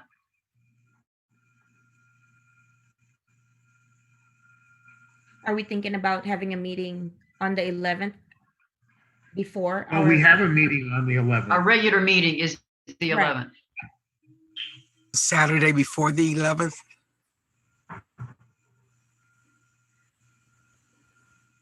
So the 8th?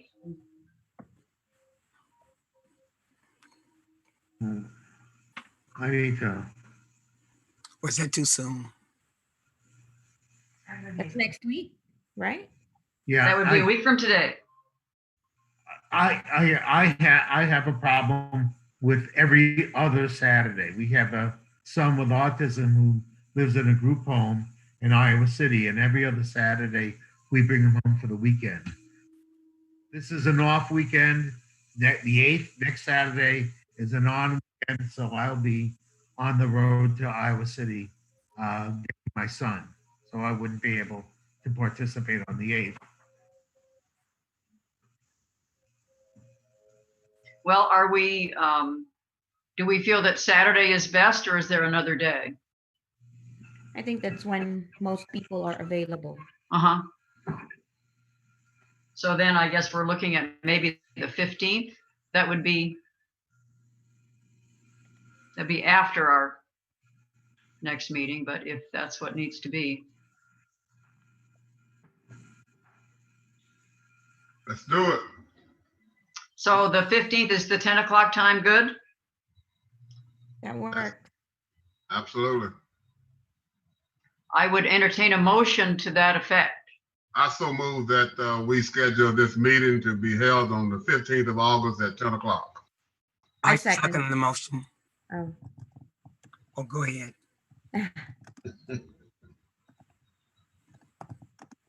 Any discussion? All those in favor signify by raising a real hand or indicating on the participant list. Any opposed? Is Richard gone? Did he leave the meeting? I don't know. I don't see him. But we still have the 5 of us, so we're still a quorum.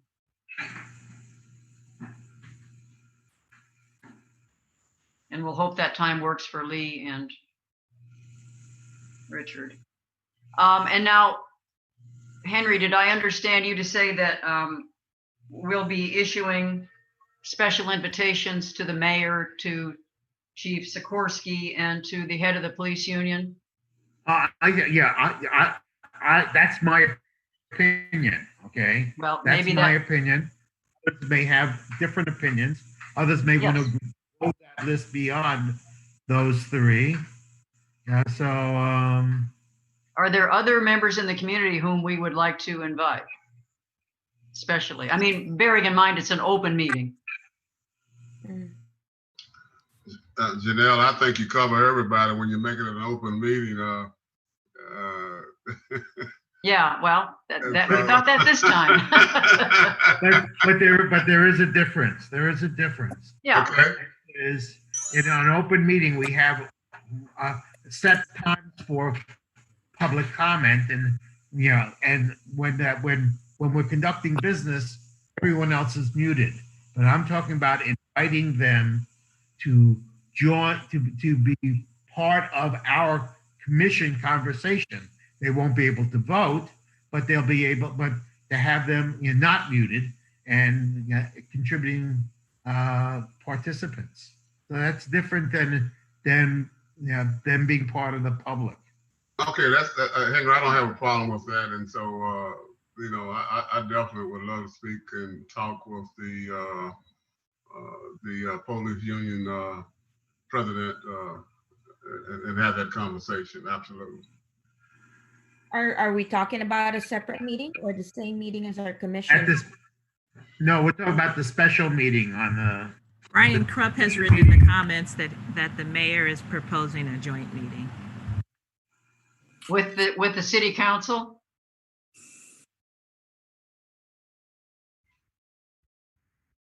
I've lost the comment now. There are so many, but I assume that's what he meant. I thought I saw one where the mayor was proposing a joint meeting with the city council, and I'm not clear if that is to be a separate meeting just with the council, or if the council would also be invited to this upcoming meeting.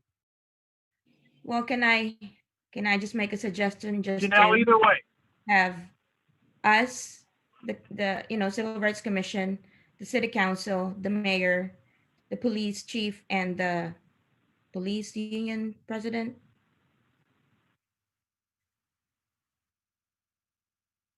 Have all those stakeholders in one meeting.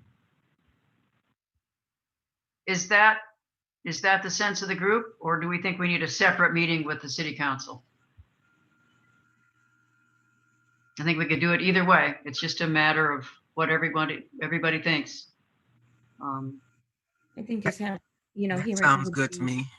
Okay. So Ruby, did you want to make a motion to that effect? Yeah, so I make a motion to, I don't know when, but to, have the Civil Rights Commission, the City Council, the police chief, the mayor's office, and the union police president, to have a meeting.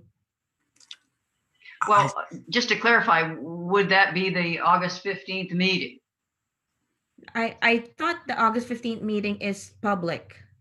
Well, this would be a public meeting. I mean, we can't have a non-public meeting. So I guess I would suggest that all those stakeholders invited to the August 15th meeting. I second the motion.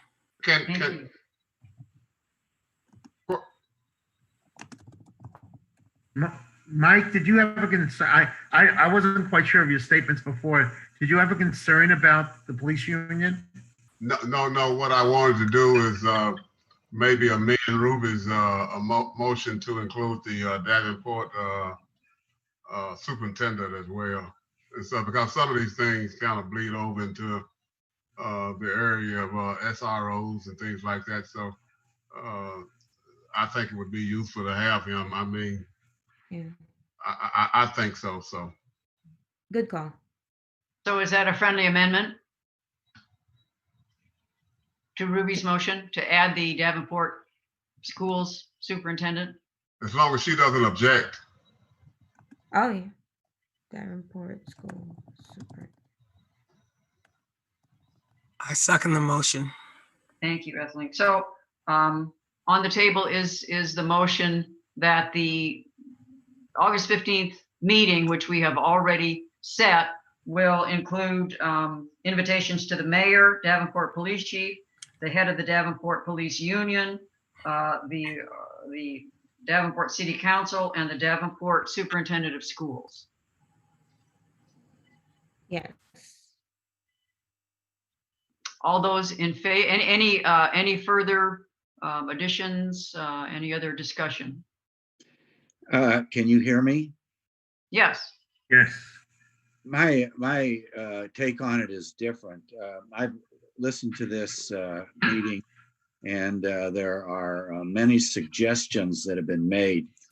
My way of looking at it is that we ought to have the special meeting, but it ought to be focused on sorting through the suggestions, and we ought to put a priority on finding workable solutions that have been suggested by the people who've participated in this meetings, and listing those out, and then get together with the superintendent and the others to see how we implement those things.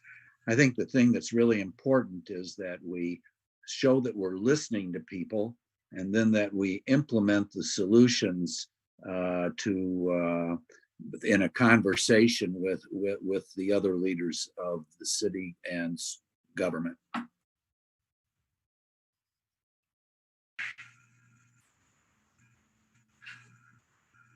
Does anybody else have thoughts about that? I guess one way to look at it is that, you know, if we're going to be talking about reforms that would impact the police, it would be good to have them there so they could tell us what they're already working on, or what they've already done, or how this would affect them, whether they think it's workable. The same with the SROs, having the superintendent there. It sounds like there are, you know, there are arguments both ways on whether to have resource officers in school. So I don't know, it might be good to have those again, stakeholders at the table so that we could have a more fulsome discussion. I don't know what other people think. First, I guess I don't understand, Richard, why having those other stakeholders would negate that we would be taking into very serious account the comments made, the statements made by people from the community here today, and if they wish to send emails, and also from Latrice's earlier report. One thing doesn't negate the other. That all information would be brought into that meeting. Well, also, the point I'm trying to make is that we've heard a lot of input, got a lot of suggestions. It would be good to distill those suggestions and get them on paper before we try to talk to other people. We ought to be in a consensus that we've gone through and we've looked at these things, and we put them on paper so that we all know what we're talking about when we go in.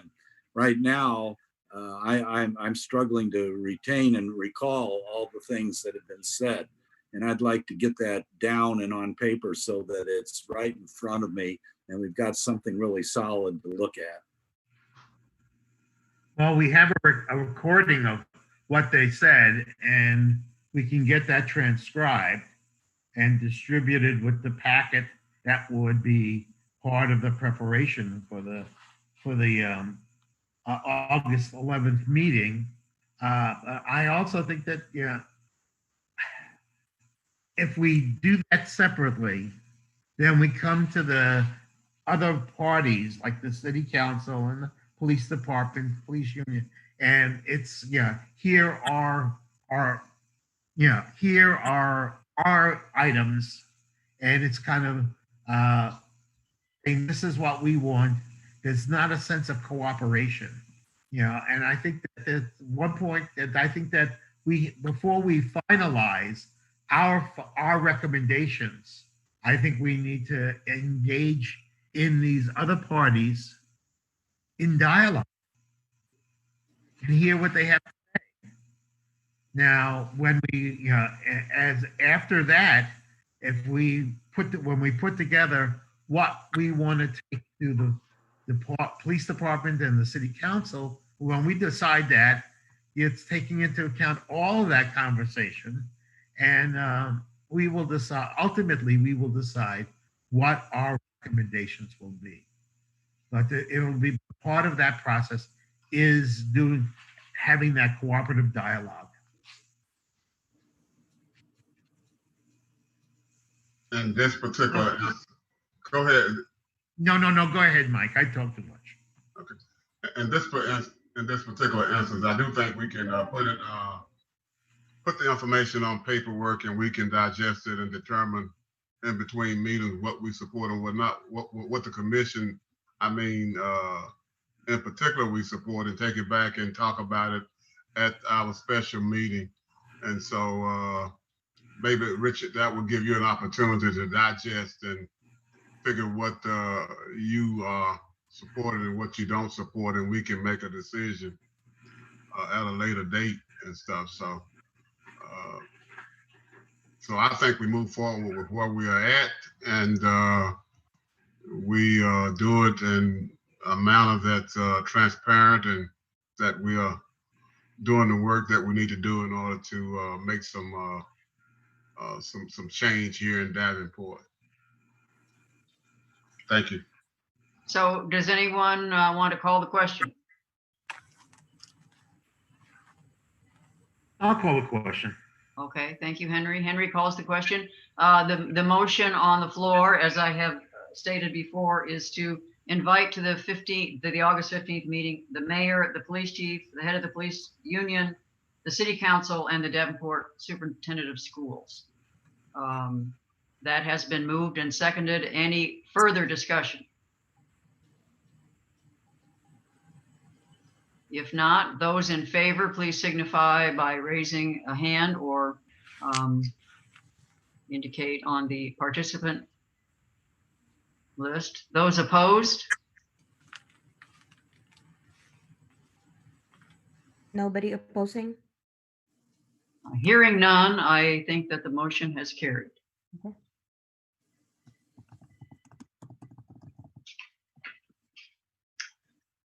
Is there any other business before the commission at this time?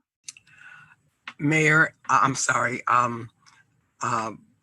Chairperson, I've gotten the little book of race and restorative justice that was recommended to us. I've received that, and I'll read it this weekend. And if someone else wants to borrow it to read, feel free to let me know. Thank you, Ethelene. And we agreed that we would have opportunity for comment. Yes, but I'm just trying to determine that we're done with this portion of the meeting. If so, then Latrice, do we have any other members of the public who are asking to address the commission? Yes.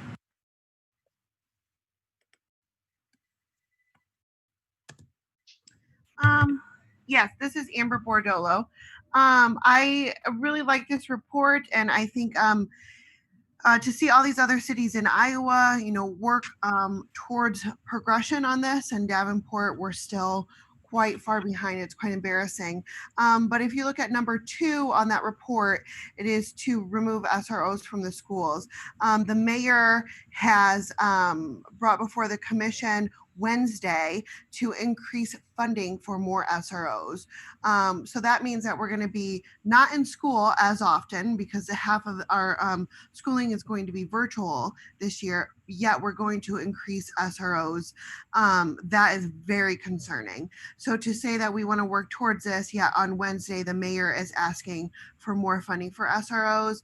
If he's still on this call, perhaps he can respond to if he will consider postponing that request.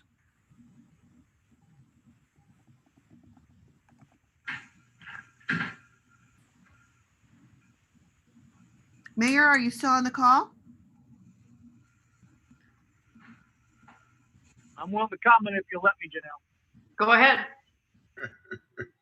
Okay, so yes, the the continuation or redo of the contract with the school district for SROs, not increasing funding, just to continue what we have, is on the city council agenda, committee of the whole for Wednesday for discussion.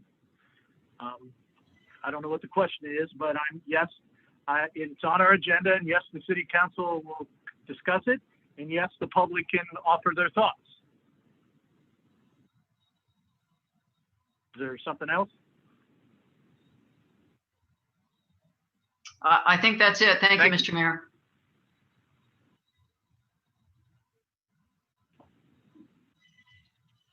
Any other public comments? There was another person in Oh, the here. meeting, Daniel Teague, and then Brian Krupp said that there are 3 people in council chambers.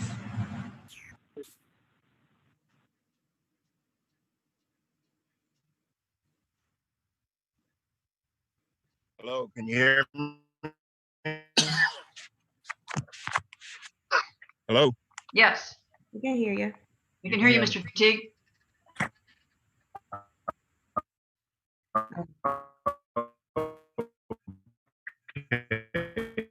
Breaking up. Yeah, can't understand what you're saying. Sorry. Grace and peace. Boots on the ground, and can you hear me now? Hello. Better. Yeah. Better. Okay, I'm Pastor Daniel Teague, founder of the Quad City Boots on the Ground, former vice president of the Davenport NAACP. You know, listening to this stuff, this is a kind of offensive conversation we're having here, because first of all, I've heard nobody say anything about the attack on the director from the Davenport NAACP. That's offensive. The second part is we shouldn't have to keep asking to be treated like normal human beings where we live at. And the fact that we got to keep having meetings after meetings after meetings to have the same conversation that we had 5 years ago, 10 years ago, we're not getting nothing done here. DCAP is a joke. That needs to be dismantled and redone from the bottom up. 5 years ago, we knew that there were cops that racially profiled here in Davenport by itself. We stood before city council asking to get those cops removed off the streets. And to sit here and hear the police union chief or whoever he is talk about that the police don't treat people different, this is offensive. And it ain't like anybody that hears my voice doesn't understand what's going on. Why doesn't it just happen? Why don't we just get rid of the ones that are doing this? This is crazy that we as Black people have to keep begging, coming like we're crawling in to ask somebody to treat us like normal human beings here. This doesn't make sense no more. This is the same conversation we could have with my grandfather and my great-grandfather of what was going on back then. This doesn't make sense that we have to keep having meetings after meeting after meeting to ask to be treated right in this country. This is crazy. And this attack that's being launched on the director for doing her job, this is crazy. I don't understand what we're doing here. We're dealing with people who are disconnected from the community that is being affected by everything that's going on, and everybody's giving their perspective of what's going on, but it still happens in the communities. This doesn't make sense no more. We had the same conversation 5 years ago, and we're probably going to have it again 5 years from now. When is change going to take place where it just stops, where we just make a decision as human beings that this has to stop? We shouldn't have to keep asking Davenport police. We shouldn't have to ask the mayors. We shouldn't have to ask different agencies to please treat us like we're human beings. This starts to be sickening and tiring. Then you got half the community that don't even want to say anything no more because they never see no change. I'm done. Thank you. Hey, just for the record, Elder Teague, I did speak to the fact about the vicious attack against Director Lacey and Rabbi Cobbs, just for the record. Thank you. Thanks, Mike. You know, we have a couple here. Thank you. My name is Arthur Anderson, lifetime resident of the city of Davenport. I would request that the chair reserve the council meeting for your meeting, our council room for your meeting. It's bigger, holds more members of the public, the media. It can be recorded and put online, and it gives credibility to open and transparent government. Now, I would like to request that all the members of the commission think twice about putting your name to any of this. You're fueling fire, and it's involving domestic terrorism, and that's what it is that's occurring in other parts of this country right now. I have right here on this podium 3 documents. One is called the National Institute of Justice. It was from the year 2000. I printed it out. I have the other one, Don't Shoot, Race-Based Trauma and Police Brutality. And I have a copy of the report you've been given. I have highlighted over 95% of the report that you were given today, that you had on your screen, has been taken, cut and edited, or cut and pasted from Don't Shoot. It's not been indented, quoted, or otherwise documented about who it comes from, who the original source editor. In academia, we call this plagiarism. Now, I'm going to leave these documents with the mayor so that he can copy them and share them with the council.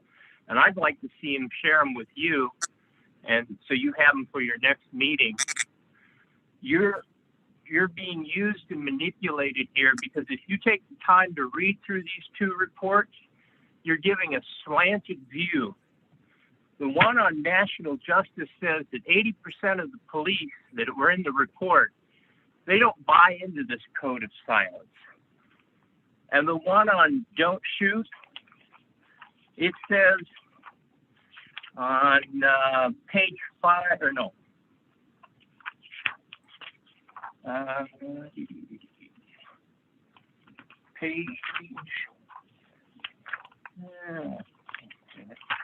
page 4, the statistics also vary depending on where you live.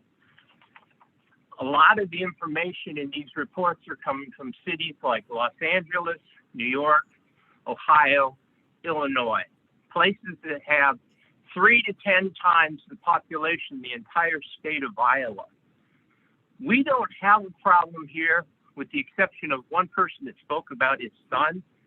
In that case, you could go to internal affairs, you could attend the city council meeting, speak to the mayor, the elected officials, the city administrator. You could file a complaint with the Civil Rights Office, assuming that you're going to be open to the public. And if not, you could go to the state. You've got social media if you want to go that route, and you've got a lawyer if you want to sue.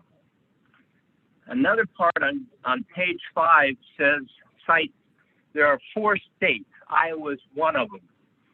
The laws in place require police to attempt other types of force when reasonable before shooting somebody.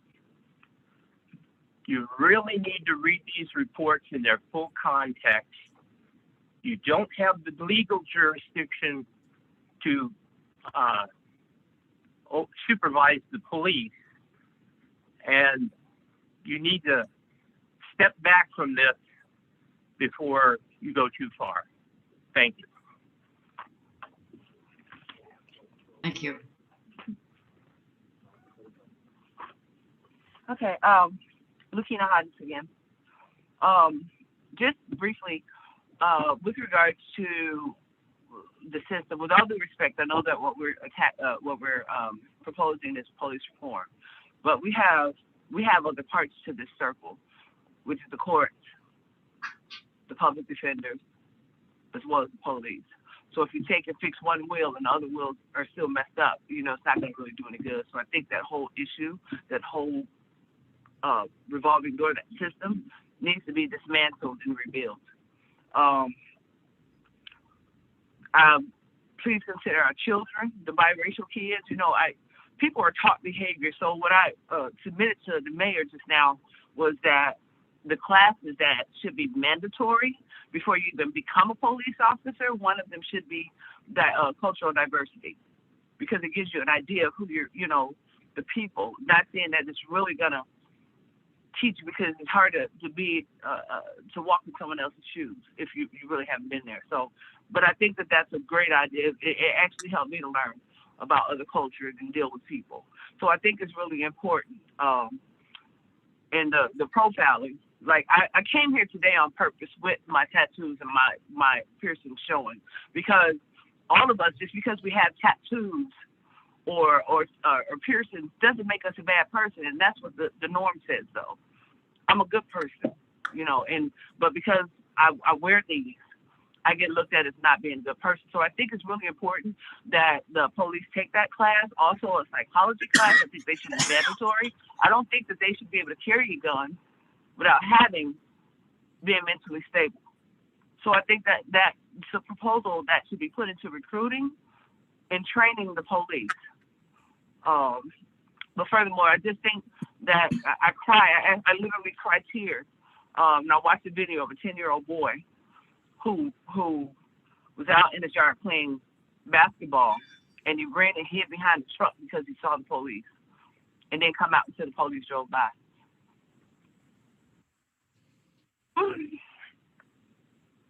That's sad. That's sad. And even as a little girl, I always wondered why people were like that. But then I learned through taking those classes that people were taught that. And so then if their minds can be reconditioned, maybe change can happen. You know what I mean? That's all I gotta say.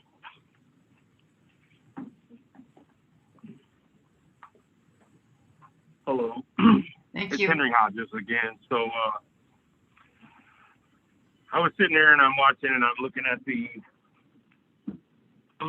staff, and everyone wants to plan the meeting and this for the meeting. I do appreciate your effort to diligently plan this meeting and get it planned soon. I do agree with certain aspects of your planning of your meeting, but I do believe that we still, within that meeting, with all the invitations you guys had, which I agree with all the invitations you had, I'm not disagreeing, but I do believe, as you guys are hinting on the public side of things, that there should be, I would like to be someone that could speak at a public meeting regardless. I would like public members to always have a voice at our public meetings. There should not be any muting of any public members that are willing to take time out to come to your meetings, because even though there's a lot of diversity here on your board and your council and everything, there still are some people that don't walk the lives of the people most affected by the policing. So I do believe that at a public meeting that people should have the right to speak up, and that you shouldn't have anyone wanting to go behind closed doors and discuss some things to bring back out to the public as far as the transparency should go. So I do agree with your scheduled meeting. I hope that it does stay on track. I would like to be there, and I'd like to see what you guys came up with in your 11th meeting on the 15th, to see if you listened today, or if you took in anything today, or if you're willing to start some immediate change just as fast as you scheduled that meeting. That's the type of things I would like to see. Once again, I'm Henry Hodges Jr. I'm a lifelong resident of Davenport, and I hope you guys see my face and hear my name for a long time to come. Thank you. Anybody else? Yes. Kelly Cruz, I unmuted you. Hi. This is Kelly Cruz. I live over in Rock Island, but I'm in Davenport often. And I just kind of wanted to say that we need to make sure that people's, you know, the Black and brown folks and disabled folks and LGBTQ folks and everybody whose voice isn't, you know, normally not heard is heard. It's good to have a meeting and have everybody be able to speak, but you know, when the first few speakers are, you know, white people that haven't, you know, experienced this personally, you know, and then to have people come in and be actively trying to prevent what this meeting is for is not good either. You know, I live below the hill in Rock Island. My neighbors are not domestic terrorists.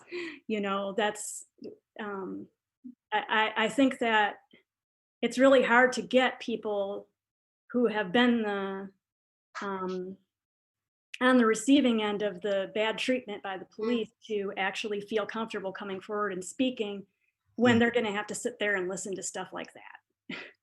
So I'm not an expert in this field. I don't know what the answer is. I know in the leftist contingent over in Iowa that we use what's called progressive stack to make sure that you know, people that are from marginalized identities get to speak first. That might help. Something like that, because it's not very good, you know, to have to go on for a really long time because 75% of the people speaking are going to be, you know, white people that haven't, you know, experienced or witnessed it directly. And then there's actually going to be people that are taking up a lot of time purposely trying to speak against what this meeting is about. So thank you. Thank you.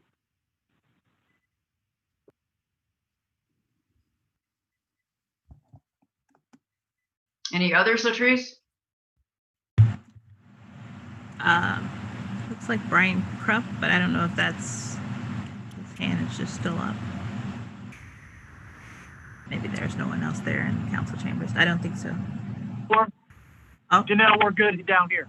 Okay, thank you very much, Mr. Mayor. Thanks for your participation today. We appreciate that. It sounds like that's all the public comment and presentation. I would just remind everyone that our next regular meeting is Tuesday, August 11th at noon. And our special meeting will be Saturday, August 15th at 10 o'clock. They will both be Zoom meetings, I think, with our current continued COVID experience that we need to continue meeting this way. And I wish that weren't so, but I guess if anyone has strong feelings, I certainly would listen to that now. But I guess my inclination would be to keep meeting via Zoom. Any thoughts to the contrary? Absolutely. I agree with Zoom. I have a child. Just for the public, so that, you know, that listening public, that they should know that our meetings are open meetings, and they can go to the Davenport Civil Rights Commission website to see the agenda and to, you know, register to attend those meetings. We do not hold closed door meetings. That may be a misconception. So please do. Feel free to attend any of our meetings while we're on Zoom. God willing, someday we'll be back to in-person meetings. Yes. And we welcome all members of the public to join us. Yes. And every meeting has an opportunity for public comment. The public always has an opportunity. Always, yes. To share. Yes. Thank you, Henry. Anything else for the good of the order? If not, I would entertain a motion to adjourn. I move that we close the meeting for any more business for today. I second the motion. 12:23. All those in favor?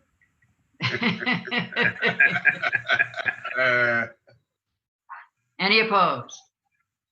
Thank you all. All right. Have a good weekend, everybody. Good weekend, all. And enjoy some of that sunshine. Stay safe, all. All right. You too. You too.